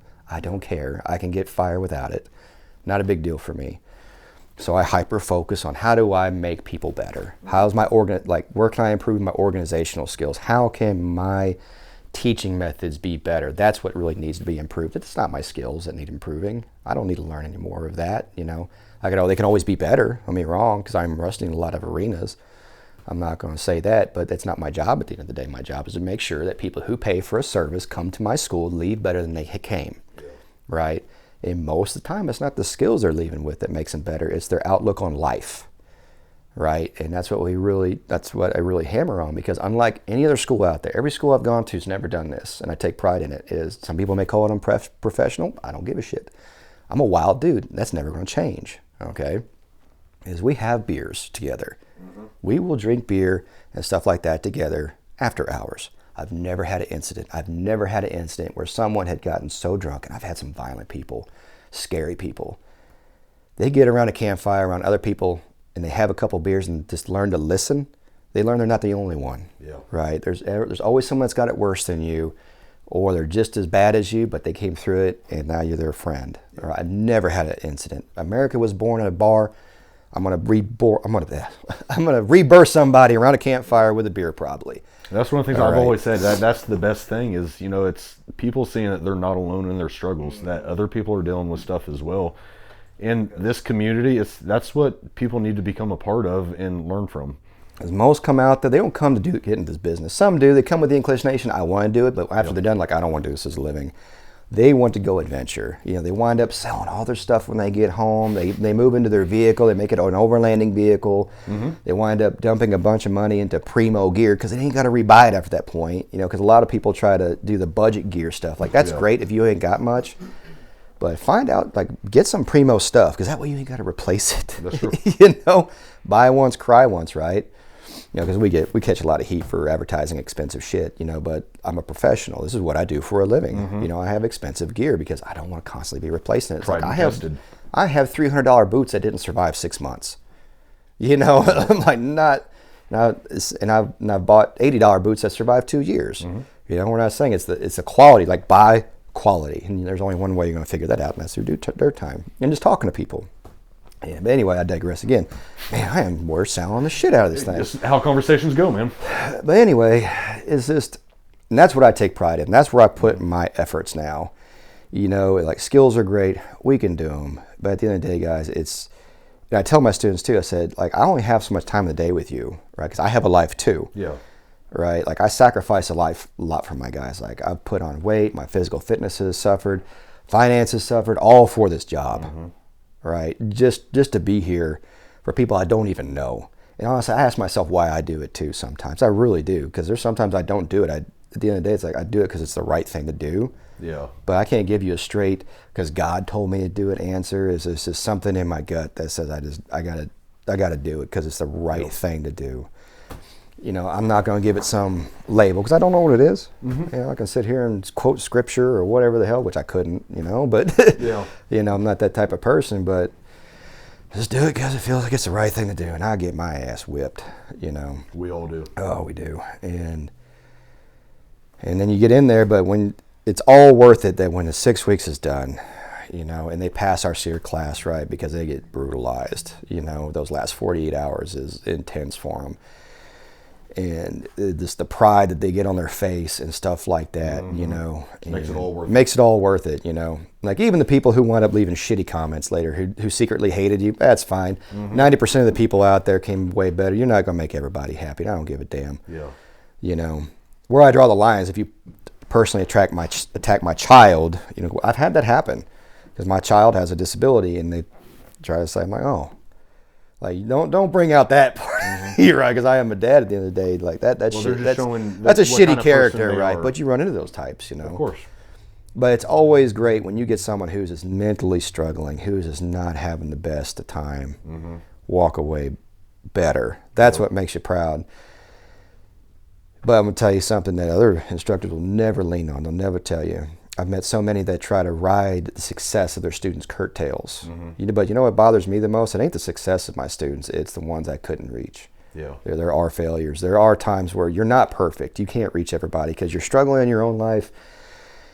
And there are ones I still think about to this day, over this past 10 years I've been doing this. Well, I was like, man, I wish I could have reached that one better. Yeah. You know, I feel like that person had potential. If I only had more time with them, or maybe like I just wasn't wrapped up in my own shit, and maybe I should have spent more time with them, you know, maybe if I wouldn't, because sometimes my military background bleeds through, and I have to remember they're not hard chargers, you know, they're not a bunch of trigger pullers, they're not a bunch of, you know, angry alcoholics that shed blood with you or bled with you, you know. They're people, they're regular people. Sometimes they are, but most people are just regular civilians, you know, just want to come hang out with you for whatever reason. And yeah, you know, it's like those are the ones I think about the most, you know, and I'll be honest about that. You know, it's just like I don't like failing. I despise it, you know, but sometimes it does happen. And I will be honest, like there are students that you fail. And a lot of times it is your fault. You know, I ain't gonna lie. There are sometimes it is your fault. They didn't get the skills that they should have, you know, because you should have seen it as an instructor, like this person needs a little extra this or that, you know, or you should have asked the right question if they're okay, you know, maybe they'll be open about it, then you can address it, right? But don't get it twisted. There are some people who just suck, and then they blame you for it, you know, like, no, dude, you're just a walking turd. Go home, fix yourself, and come back when you think you're ready, you know. But those people are far and in between. You don't get it all the time. It is rare. But every now and then, it's like there's an energy in the universe that just brings them together, and you'll get a class like once every 5 years. It's just like all the shittiest people together, and you're like, "Oh, this is gonna be hard." Yeah. And then I spend the next waiting to improve your skills and learn. Oh man, and I spend the next 3 weeks just beating it out of them, you know, and then where I can weed out, you know, the cancer, and then the cancer leaves, and then the whole group's, you know, it's trying to figure out who it is exactly, and then once they're gone, the group's dynamics changes completely. And I've gotten good at figuring that out on who that's going to be now this day and age, you know, when you do it. And it's like, I'm not going to let you ruin this for everybody here. You know, this is an individual experience, but the camaraderie is like most of these people, like this, they'll form, there's like 1 million Sigma 3 graduate groups on Facebook of the same friends, and they get together once or twice a year to go on epic adventures. Like I had one group, they went and hung out with Dave Holliday out there, like the guy from Boston, stuff, that old timer. I was like, oh man, I wish I could have gone, but I was up to my own antics at the time. I was out doing some tomfoolery in the Southwest, so definitely not getting the details there, but I was being a little reckless, but I didn't give a shit. But we all have our moments. I have too many. But I'm not afraid to admit it. I ain't no perfect person, but None of us are. Yeah. Some people like to believe they are, you know. But yeah, and then you get vets who just struggle really bad with PTSD, and to see them just turn their life around. I had one poor bastard. He rocked it really good at Scout. Oh, man, he took such a beating, but his attitude was the best out of everybody there, the best. Despite how shitty he was doing, he still passed, right? But man, he just took a walloping. But as soon as you put a fishing pole in his hand, well, he was a slayer. Yeah. He'd catch fish all damn day. It was hard times and everything else, but he was eating the best. He was not miserable because he was eating. Yeah. Everybody else was like, oh man, they're hitting that wall. And that's what makes our Scout Week unique, and is like my other guys I work with, like Rob and Josh, great men. You know, especially you got to have Josh Hamlin on here because he's a very interesting character. He's a Hagrid, right? Yeah. If Hagrid was to ever teach survival, he's it, right? The big lovable guy of Sigma 3. Oh my gosh, it's retarded. Everybody loves him. As much as he pisses me off sometimes, you know, I'm like, God damn it, I love you too, man. What the hell? It's that camaraderie you get as family, right, at that point, and people love our dynamic. You gotta like if he comes on the show, I'll drive him here myself. I'll just sit off over there, or maybe peek in and go, hey, and then back out. But the odd couple. Yeah, dude, we're such an odd couple. Yeah. And then we have sometimes we'll have grief in front of students because we're so different. I'm so disciplined and he's not. Yeah. You know, but you'll be hard pressed to find someone who's lived like him. Yeah. You know, and he really keeps it simple like I do. So that's where we match. But anyway, so it's nice to have the dichotomy of different philosophies in the same class, right? Because we're not on the same page, but we're both on the same page as far as functionality. Like we're both successful in that degree. But other things that we do after hours, like we have karaoke once a week. Well, the first week anyway for our standard students, right? Because it's the first thing for a lot of people. They're very unfamiliar with it, and that's what makes our school unique. Is like I said, it's not really so much as the skills, because everyone teaches these skills. You know, and like I was telling you earlier, and I'm going to digress again now that's in my brain. Look, folks, I have had like 8 concussions, okay, and I had one very recently, so my brain gets bemuddled. So bear with me here. Like if you're trying to be an instructor, you're trying to be a teacher, you're trying to bring people in, right? I've come to the conclusion that there's 3 things you really got to hone in on, and that number 1 is character, and that's for a lot of people like me. I can look past a person's character if the next 2 are the most important. Character being, you know, like who are you? Like what's your attitude? Or are you too egotistical in your opinion? You know, which people love critiquing, right? Which you can take your critique and jam it up your backside because that's just that's an emotional opinion. Yeah.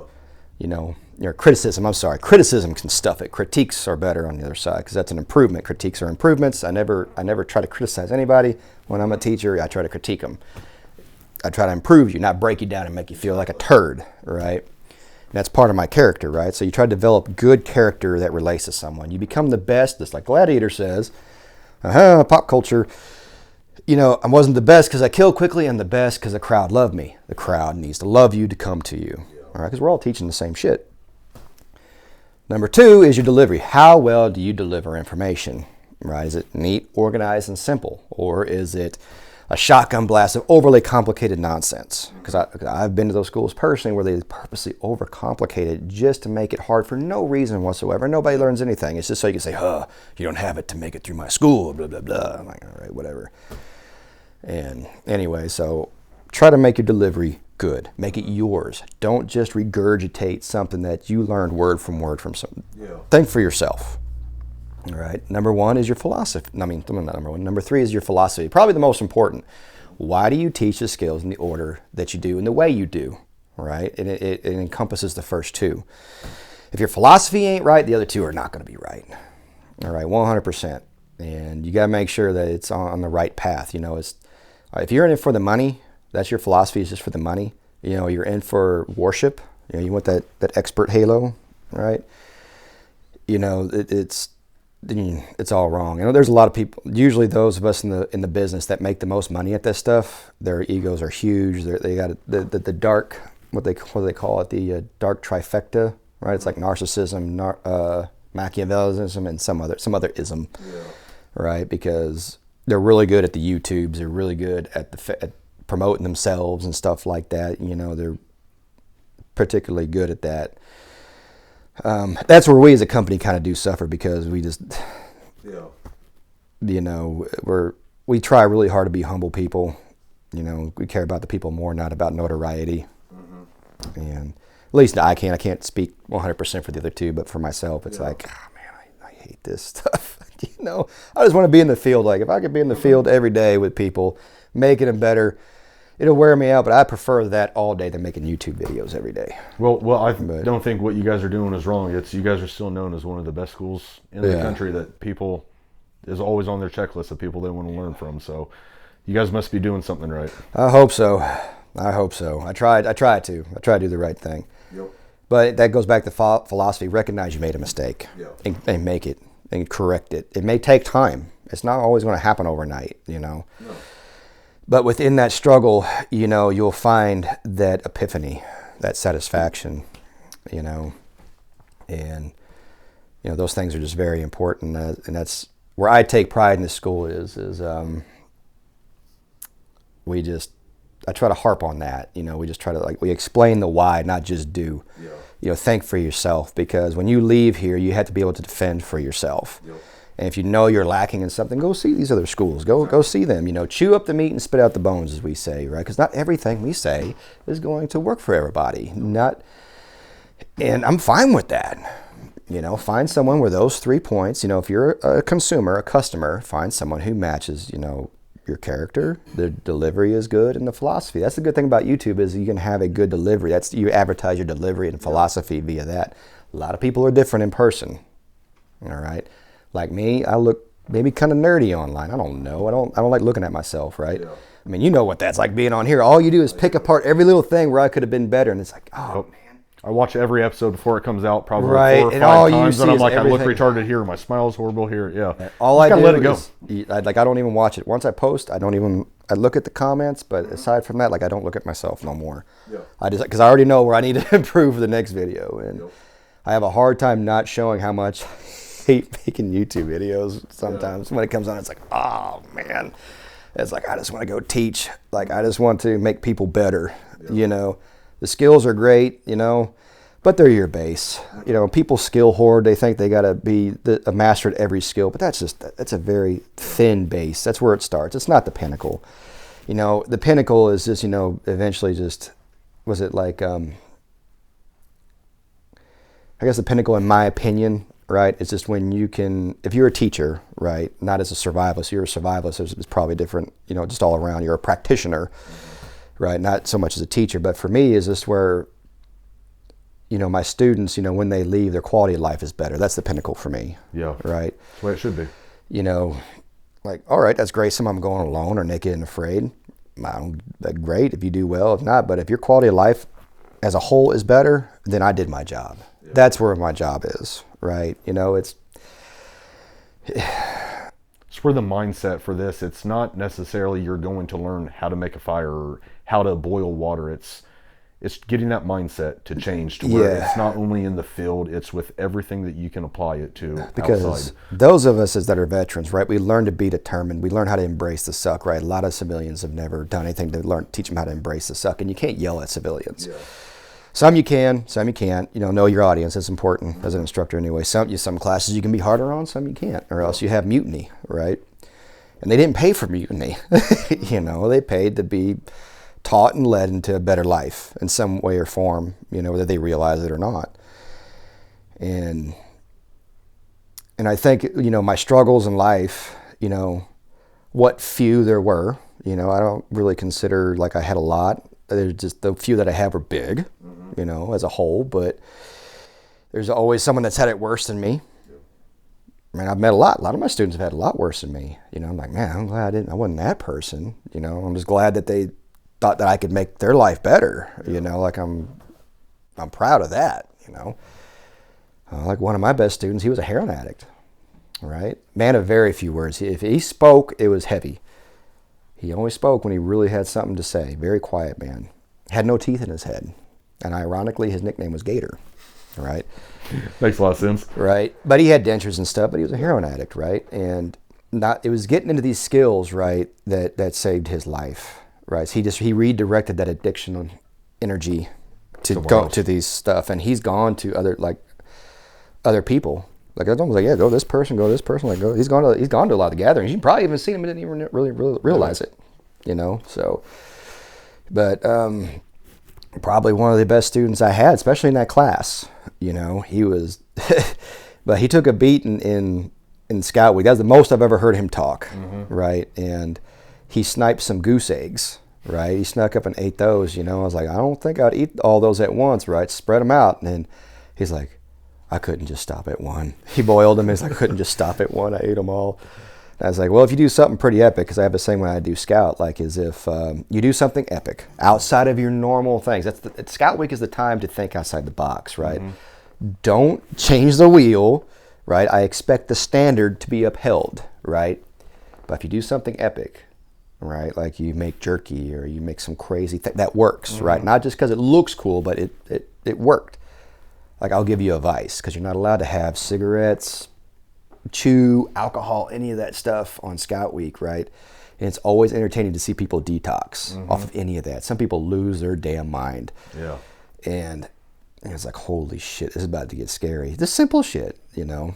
And so they do something epic. I get to bring you a vice. And he was like, man, I want an energy drink. I was like, bet.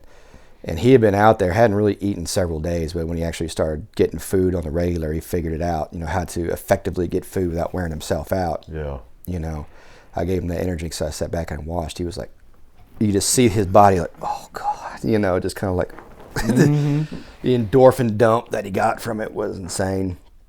But yeah. And moments like that, man. Our Scout Week is a great equalizer, 100%. That's where I see people's true character. Yeah. You know, because I have people from day one who just rock the skills. Like, I've had actual survival instructors. They have their own schools. They come, fail Scout Week miserably because they're so stuck in just making fires with ferro rod. Like, our school, what really makes us different, right, is for you to develop a philosophy and a mindset to go out into the wilderness anywhere you want, and eventually just develop yourself into a person that can live out here indefinitely. Yeah. Because I tell people, like, when you leave here, you need to continue to self-educate 100%, or else you're just going to forget. And then you're only as good as your last day of training, and a lot of that training you got to do yourself.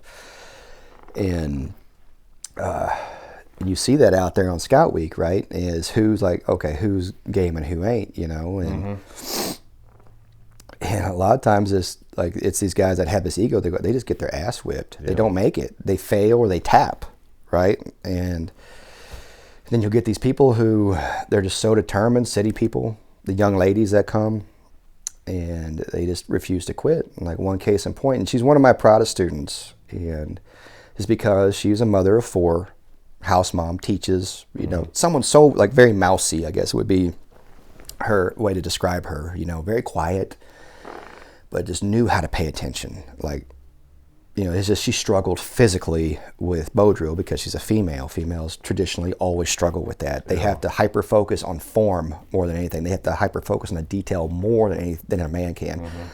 I can have an idiot get bow drill fired as long as he's strong, you know, and he can just plow right through it. It takes a lot. It takes a lot. And, you know, she went out there. She could never do the instructor course, right? We're probably one of the most lenient, you know, we're very, like, if you come a lot and we like you, and you want to take this, usually the Scout Week is only reserved for the instructor candidates, right? But if you come a lot and I know your skills are up to par, I won't let anyone waste their money. Yeah. I'll let you do Scout Week if I know you, you know, and if I know, like, okay, I think you have a chance, right? And she was one of those. Over a period of a couple of years, she just came to every class we had, brought her kids. She's like, is it okay if I bring my kids? You know, it's like, if they don't have to participate, but if they just hang out because I don't have a sitter, I'm like, bring them. Yep. I don't give a shit. Hang out. Which I think she regretted that one time because she turned around and her youngest was trying to chop a rock in half with her expensive knife. And I was like, you might want to stop that. It's the only time I've seen this woman drop the F-bomb. Yeah. You know. And anyway, during her Scout Week, like, she just got her ass whipped so bad, but she had no quit in her, right? It was so miserable, right?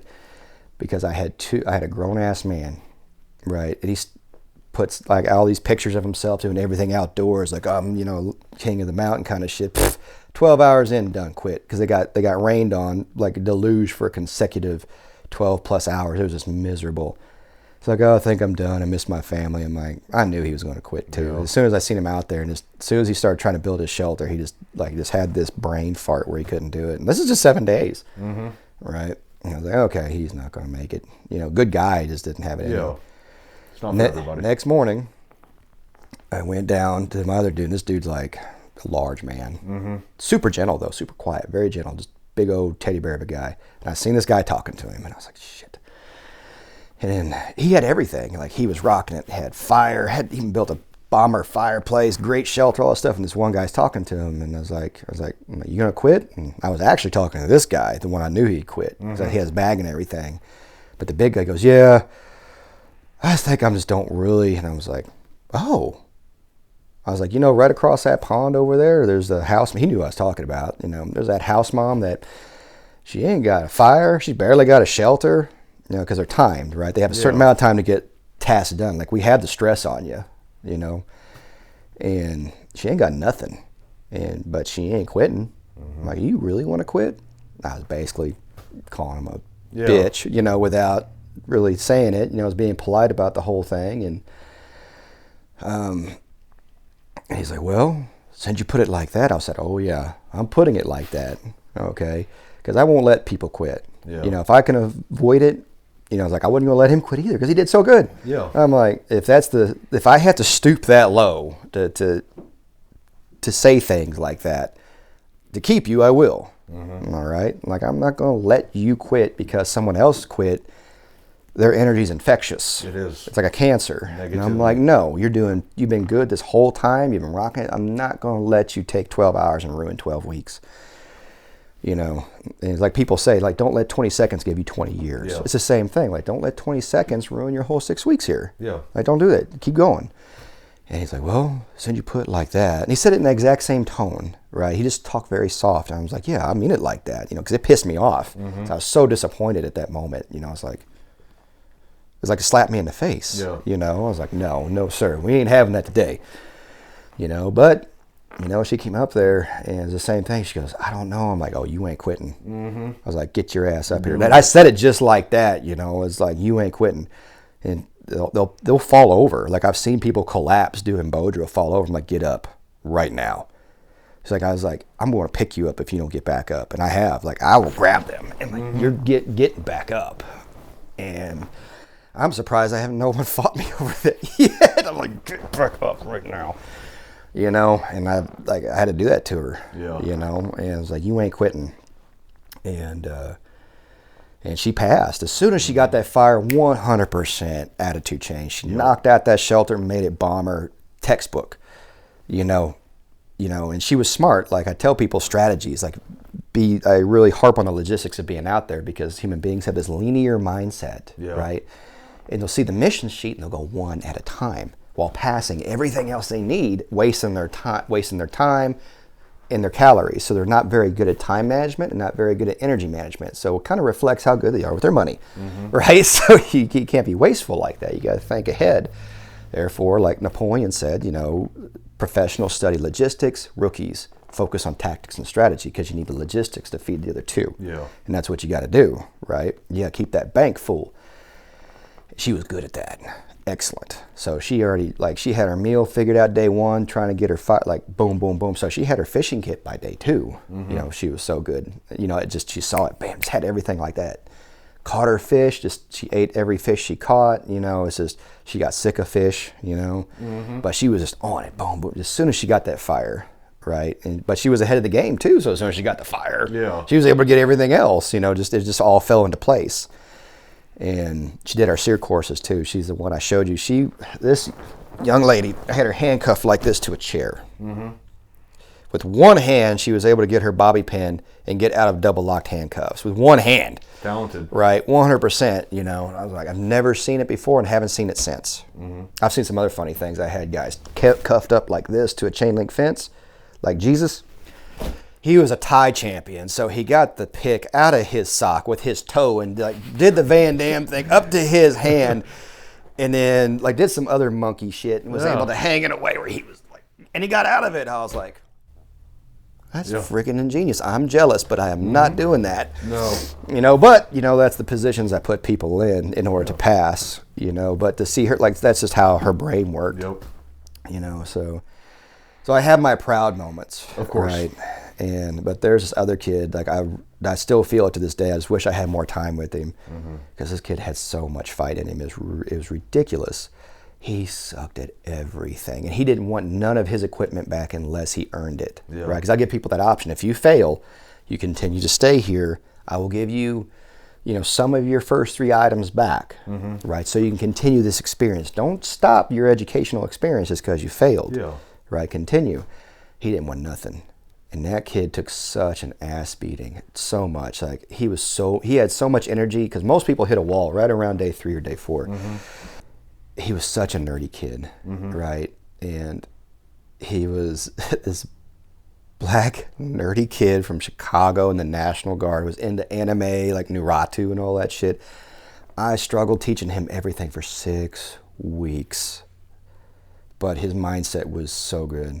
Yeah. And I just regret not having much time with him. I just wish I could have. And I hope he watches at some point as I come back. I was like, I want to work with him more, because his mindset was just so good. Yeah.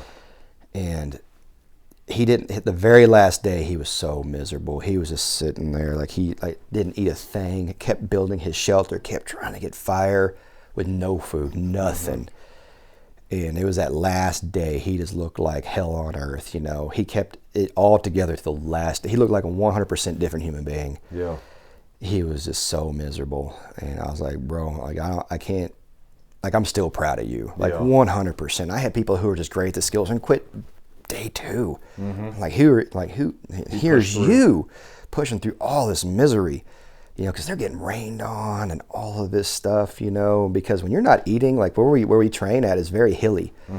They seem small at first, but after 7 days of when you go from a carb eater to keto, and your body's not used to it, you're not getting, 2,000 plus calories a day, these little hills turn into Everest overnight, And you got to remember, I went through it too. I came through this school as well, and now I run it, and I felt the same thing when I went through. And I had knocked everything out, all the skills out in like less than 48 hours, because I'm just good like that. But man, what I was not prepared for, that you don't get in the military, is just that weakness, that starvation, You think you're sick, I had to sit down in the spring let it pass. I'm like, that's what it is. And you see that alone. A lot of people, they go in alone, they've never felt true starvation, like real pain, and that's why I give everyone that goes in alone. And that's why I want to do the alone with big heads. Like, I want that, right? Is because those guys know what hunger really feels like, okay? To the point where some of them did suffer from starvation psychosis. And that's where a lot of instructors fail, is we don't get into that kind of conversation. And we really talk about nutrition at Sigma 3, and I really try to get into the psychology. I tell my students, I said, really focus on what we say, because there's some things that you have to experience, but we can tell you. Skills are down here. Skills are like 10, 15%. The other, anywhere from 90 to 85% is 100% physicality and mentality and knowing what to expect, and that's all through dirt time. And we try to shortcut that by telling them, about people, they stop listening, because people don't know how to learn. But you can learn how to learn. I had to, because I was such a shitty student to some guys. I feel so bad for them, because I was a dickhead. Just because I had a lot of bravado back then. And anyway, I digress again. But anyway, and that kid, he fought through all of that. Through all of it. And says a lot about his character. Dude, and I felt so like I failed him. It's like, if I only had more time with this kid, and that's something you don't get back. So I was like, he's like, dude, just come back. I won't even charge you. Just come back and try again. And of course, I don't hear nothing back, because who knows, man? Maybe one day. Yeah, one day. And he ain't the only one, but he's just the main one that sticks out, just because he just didn't get, like, he was the only one that's absolutely refused. He's like, I will take the suffering. And you got other people who just rock it, like it's just a day in the park to them. And that's always entertaining for me too. I had one guy love beer. I love beer too. Don't get it twisted. I'm a big craft beer guy. This guy's from Texas, and if he's watching, I know he will, but he knows I'm talking about him. And his vice was beer. And I was like, Okay, I'll get that for you. You know, because this dude was just pumping shit out. It was insane. You know, things that, you know, just because he had the energy and time, like he logistically was just squared away that way. He knew exactly what to do and when to do it. And he wound up killing a damn like flying squirrel. He didn't know what it was. He just saw like, oh, what's that?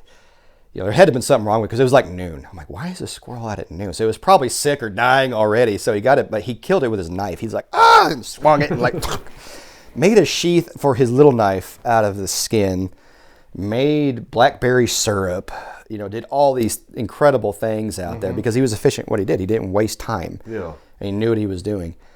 We had a drowned boat in the pond, right? It was like, if you can get the boat out of the pond, you can use the boat. He hauled that boat out. He made a bow with a reel-in function, like an actual fishing bow, right? It had like a hobo reel on the end of it and shit. And I was like, if this works, right, I will give you your beer. Yeah. Like, I got to see this. Because he took a nail and jammed it into and that's what I tell people, is I harp on is have that asymmetric brain. Like, survival is not dogmatic. You got to have an asymmetric brain to make it. You know, if you look back, be creative. If you look at in the days of MacV and SOG in Vietnam, those guys had to be creative. You know, they had a limited amount of tools. They had to get everything they need. Yeah. Be creative. Don't be dogmatic, right? Understand have mastery of how the basics work, right? And that's what he was. And he I want to see this work. Yeah. Right. And it wasn't a good pond to bow fishing. Anyone that does it needs clear water or large fish and shit, you know. So he caught a fish with his hobo reel. It was a perch. Like, I want to see if this actually goes through the water and kills a fish. Yeah. So we had it on a line where I want to see this work. Pulled it back because he made the bow out of tent. There's a rotten tent out there. Most of the people use them for like twitch up snares, right? He made a bow out of them. I'll be damned if it not like, it went, I'm like, I'll be a son of a bitch. Yeah. I was like, well, you earned that, you know, and I watched him crack them. I watched him drink them. He was like, oh, God. I'm like, you know, he wasn't drunk, but he felt the carbs hit him, right? It was like that little bit of alcohol gave him a slight buzz because it was like 4%, right? I didn't give him like a 9% beer, nothing like that. Plus, for me, it was an experiment. Like, I want to see what this does to him. You know, that's what I want to watch. Yeah. You know, but it inspires them to keep thinking like that. All the carbs in that beer and that little bit of 4% hit his bloodstream. And he was like, oh my God. I'm like, yeah, I'm liking this too. I'm watching what it's doing to you. And I was like, now I know because it happened to you, you know. Yeah. I've had people try to give me some bullshit before. It's like, you know, because you can get your bite, like smoking, dip, stuff like that. You know, I'll never give you something super harmful. Like if your vice is heroin, obviously I'm not giving you that. One guy's was weed, which I'm not giving you, right? Like, a couple beers are not going to drive a man out the wall, right? Like, they're two little beers like this big. Yeah. Like, but weed's gonna make you mentally, like, I can't have that. And he's like, try to play the weed card with me. It's like, it's my medication. I'm like, dude, don't lie to me, man. Exactly.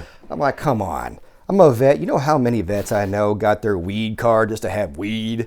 Yeah. You know, they don't need it. Like, don't play that shit with me, bro. Yeah, I actually liked him because he was a fisherman all day long, you know, but he was just... Not a good salesman. I was like, you're not working with me. He was always he brought back a frog gig. You had to build it to scale. It's got to be usable. He's always tried to do the bare minimum, right? He brought me back a frog gig that was this big. Yeah. I'm like, what are you using? Are you hunting Smurfs with that? Is this made for Oompa Loompas? What the hell is this thing? He goes, well, it fits my size. I know you're 4 foot nothing, but this is dog shit, man. Come on, get your ass back out there and bring me something. It needs to be longer to increase your reach more. Yeah, he didn't care. He was just trying to, his best is to talk me into letting him do dumb shit. And I was like, no, I'm not doing that, bro. I'm just not doing that.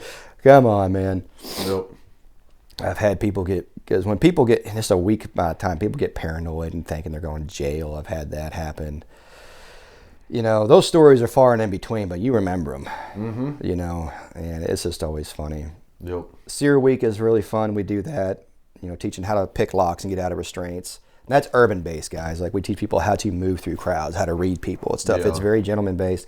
I get a lot of women in that, and I urge a lot of women to take it, you know, because it's a civilian anti-kidnapping thing. It's not like a militia-based thing, you know. You'll be the ones more likely to have because most of the time you're going to be coming out of a bar or something like that when you're likely to run into an incident, and we teach you how to avoid these situations, how to keep your head on a swivel. Yep. You know, the whole left of bang concept, right, and the power of awareness, right, and that type of stuff. Yeah. And which is a very cerebral class, right? Because at the end of the day, it is all mindset. It's just learning how to see solutions, because the solutions physically are actually quite easy to do, right? Lock picking is like the hardest part, as far as like a hard skill is concerned. But once you understand it, like, it's quite easy, And we get a lot of women for it because they're worried, rightfully so. And I'm always impressed by if they're a mom and they gave birth, their odds of making it through that is very high. If you can deal with that. If they can deal with that, because it's always the biggest, baddest dude that taps during the interrogation, almost always. I've had people legitimately threaten to kill me, even though it's a scenario, and I have to come out of character. I'm like, chill out, bro. Chill out. Like, you're already handcuffed. Like, use some sense. If this is a real scenario, you'd have been shot by now, okay? It's not that. Yeah.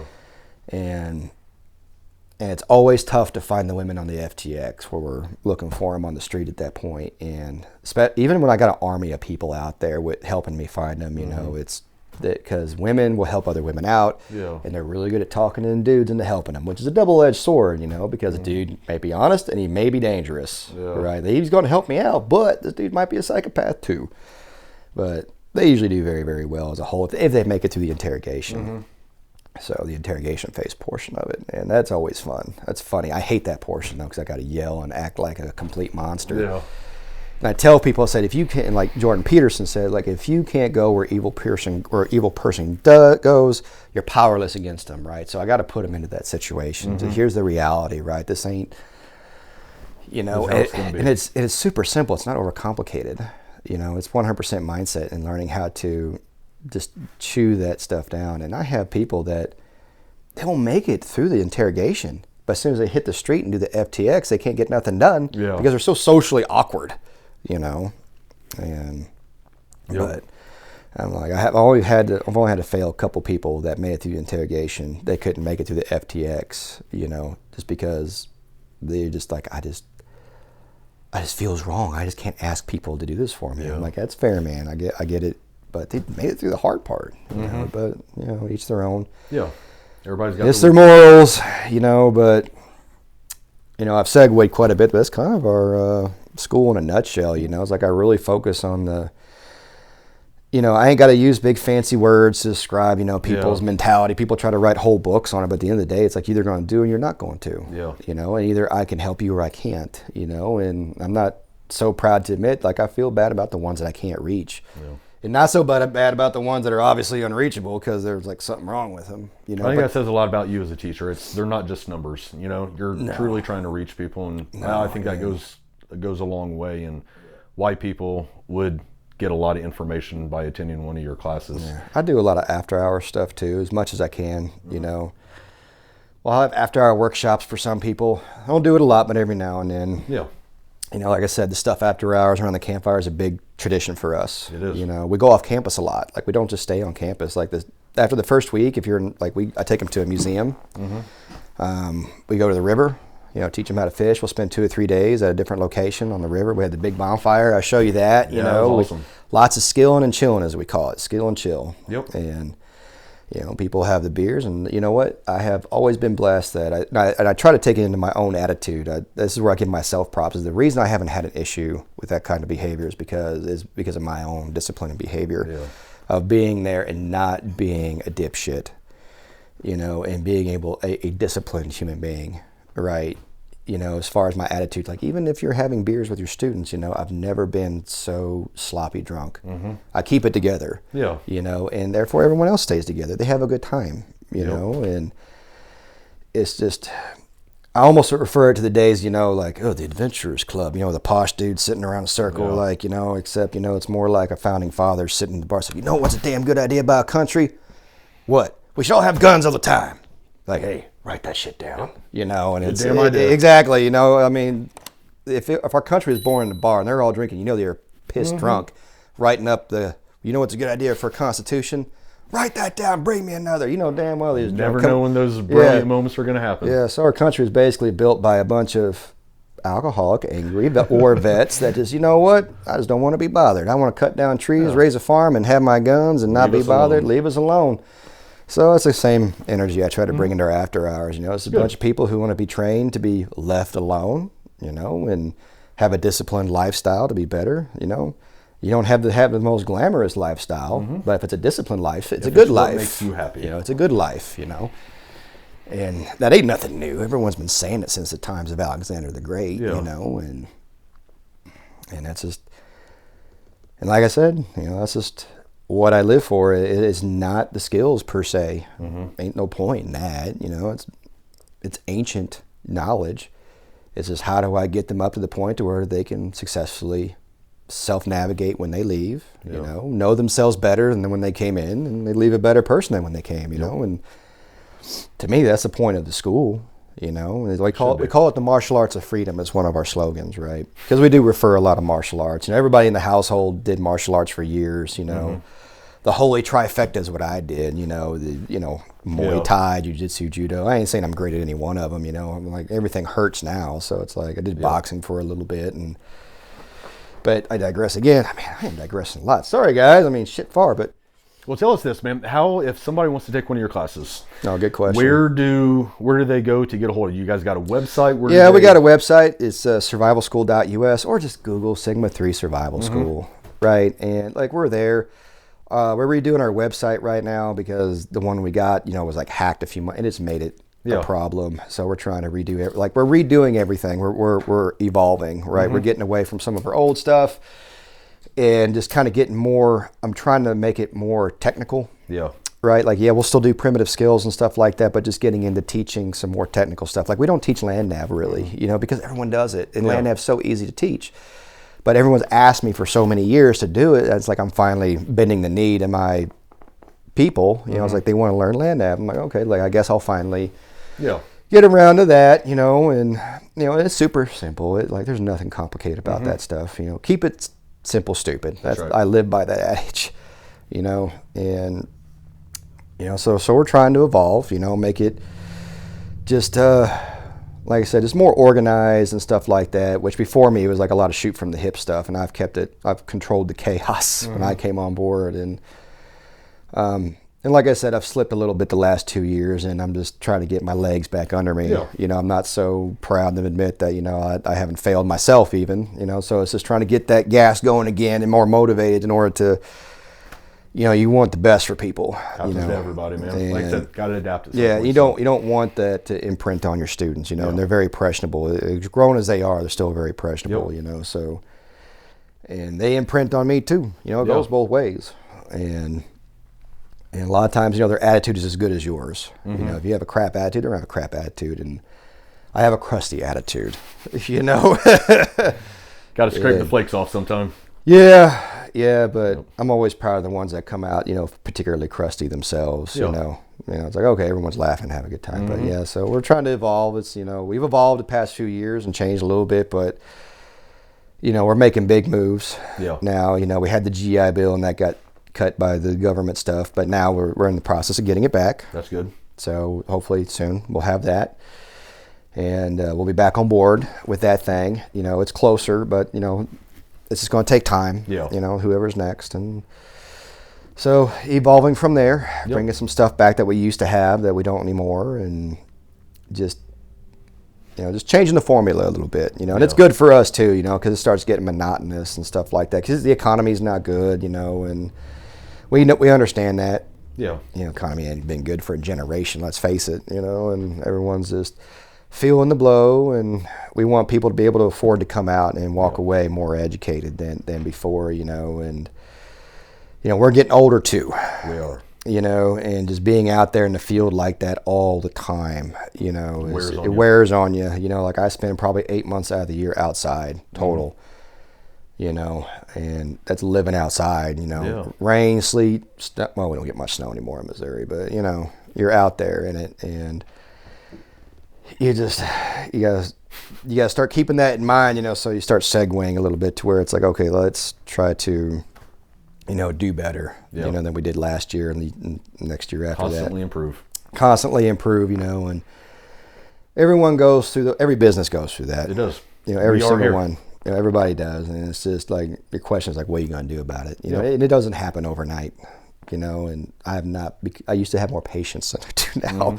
My patience is fairly thin, but that has more to do just with me getting older, I think. Yeah, turning into that grumpy old man. Yeah, I have patience for my students all day long. Yeah. That's my biggest thing. Is I was like, how do you have this much patience? I'm like, for you guys, I got it. Other things, I don't. But it's because I've been where they are. Yeah. You know, I traveled around and I wanted to learn, because you learn more from a master in a week than 10,000 hours of self-education. Because self-education builds a lot of bad habits and a lot of bad ego. It really does. You know, it's like I was self-taught and I succeed this way, but it doesn't make it the best way. You know, it's cool that you can do it that way, but, you know, there are a million ways to skin a cat, you know. And we don't teach nothing super unique. It's just how we teach it that makes it different. So, and like I said, and at the end of the day, you know, it's like everyone's like, you know, you got to take care of yourself first. You know, I don't really have that. That's too selfish of a philosophy for me. Yeah, you got to take care of yourself, you know, so other people don't suffer. But at the end of the day, you know, you still got to make sure your people's taken care of, you know, because they take care of you. Without them, there is no me. Yep. You know, and so that's why they come first. And, you know, if they have a good attitude, I have a good attitude. Yeah. You know, and I try really hard to have a good attitude for everybody. And, well, it definitely sounds like something people could benefit a lot from coming in, even if it's just one course. Go try it out, see what happens. Yeah, we got a basic 101 class, you know, which I'd never really done before. The first one had to be canceled because it was getting storms. Yeah. You know, I was like, I've never had to cancel a class before. You know, it was like so Safety. bad. It was a safety. It was like crap. So, you know, that's probably one of our cheapest classes, because I specifically designed that for people who have kids, don't have a lot of time off, you know, and there's a lot of training wheels on that one, but that's the purpose of it. It's more like a introduction into this stuff. Yeah. Right. So if you screw up, it's not a big deal. You know, you're not going to walk away in that class being super proficient. You know, it's just so we can get your feet under you. Well, that's what the majority of people in this country need right now, is just that little foot in the door. So, well, people just don't know how to read anymore. Yeah. You know, but it is what it is. And yep. And everyone needs a little bit of guidance, even myself. You know, I'm not so humble to believe that, but it's just the role that I've fallen into. And like I said, you know, the skills are a very small part of it. And that's what I just want my students to understand. Like, yes, we have to master these skills, but at the end of the day, like, you have to master yourself. Yeah.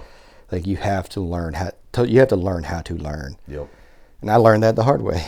You know, one guy out there named David, great guy, great permaculture guy. I was not a good student to him. I was such an asshole, and I feel really bad about that. But I was like a proud infantry guy back then. You know, I was like, screw this hippie shit, you know, was my attitude, you know, and like, I'm here to do this. And that man had so much good information to give. I was just not good about that, you know, and I admit that. Yep. So that's where I try to Be different. be different, is tell my guys, like, be a good student, guys. Admit when you don't know something, and have patience for me too, because realize there's 20 of you and one of me. Yeah. And, you know, there's also Josh too, but like this particular arena is my specialty. His is slightly different, and I got to keep everything on the ship going forward, you know. And if I come off crusty, if I come off aggravated, just know that it's not you in particular. It's like, you know, like my routine is off. Like, I sacrifice my routine for him, you know. It's, you know, if I got to go to the gym, I got to get up at like 4 a.m, go to the gym, be at class before everybody else. You know, I'm also going to buy things for class, or it's like, shit, I forgot this. I got to go get that, you know, and getting home late, you know, and then waking up early, and Wears on you. it wears on you, you know, wears on you too, you know, because it's not, because you got the business side of it, you know, too, you know, where it's like I should be posting video or whatever during that. I don't, like, I'm so hyper focused on my students. You know, I don't even think about making video. I don't I don't have the time to organize it. I want to make sure class is good. I want to make sure they're good. Are you good? Are you good? Are you good? You know, it's like You need to clone yourself, man. That's what you need to do. You need a couple more. People say that shit, but you know what? I'm like, you know, could the world handle 3 more U's? I could barely handle me. You know, it's like I try to get all my anger out first thing in the morning when I go to the bathroom, but sometimes it's stubborn. That's right. It just hangs on. Man, well, I think that's a good spot. We're going to end the podcast. Definitely going to have you on again, because I'm sure we got a whole lot more stories oh, dude, we can go through. I got so many. I want to focus on like funny shit. It was great. Well, we end every podcast off. Little gift package, and you are one of the first to get new gift package that we got. Oh my gosh, what am I going to do? Jason Hunt is giving away something brand new, along with some All of right. my little brand apparel stickers that you can use. Fantastic. Hope you enjoy it. I'll Hope try you get not some to- I'll good try use not out to- of it. I'll try not to put it on my clean canteen that I burn. I Yeah. hate to melt your sticker. Yeah, you keep it nice and bright. All right. What do we got here? Oh, get out of there, you bastard. Nice little neck knife with a sheath for it that was made by Caleb Thompson, previous Nice. guest. I got a jank shank now. There you go. You know, that there's like a... Go find a musk ox, man. Show rolling up. Nah, I got to one-up that guy, and I got to choke it out or something. You There know, you riding go. around like, hell, I got to walk nowhere. I befriended my ox. That's right.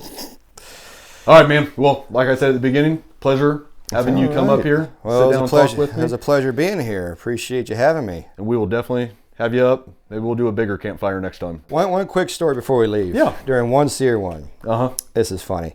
Yeah. I get so into their heads, right? Back when we had this basement, the basement was really creepy. It was really scary. I get so into their heads that I don't even mean to. Yeah. We make it clear that class is done. I go outside, I wait for him to come out. This guy was so freaked out that he came busting out of the basement and he ran into the neighborhood with the cuffs on him, looking like complete hell. Yeah. He ran off through the woods into this neighborhood. And I was like, oh, that can go real bad. Right. Neighbors, old ladies in the windows I calling told 911. him, I was like, hey man, mission's over, you know, it's done. And he's just running. He was from South Africa. He was full of great stories. Yeah, you ain't And, catching that guy. Oh, he was gone. He was gone. And I was like, where is this guy? He's been gone for like an hour now. He came back through the back 40 where it was all these briars. He low crawled through all these briars to get back. I'm like, dude, like, what'd you leave? He goes, I didn't believe you.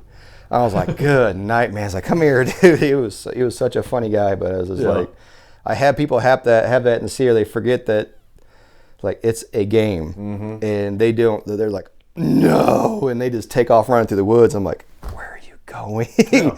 They end up in these neighborhoods looking like crap. I'm like, oh man, this could go real bad. Just means your stuff's believable, man. Yeah, nothing ever happened, but that's always funny. Yep. Next time, ask me about how people hide stuff in their butt. Well, we'll have lots of good stories. Oh my god, Yeah. that's Maybe a story we'll- for a maybe- different yeah. day, guys. Come back for that story. We'll make right? that a subscription only, pay for kind of story. Oh right, like oh my god, right? Like come back for that story. That one's Yeah. pretty funny and pretty wild. You know, no matter how many times I tell people not to do that. That's right.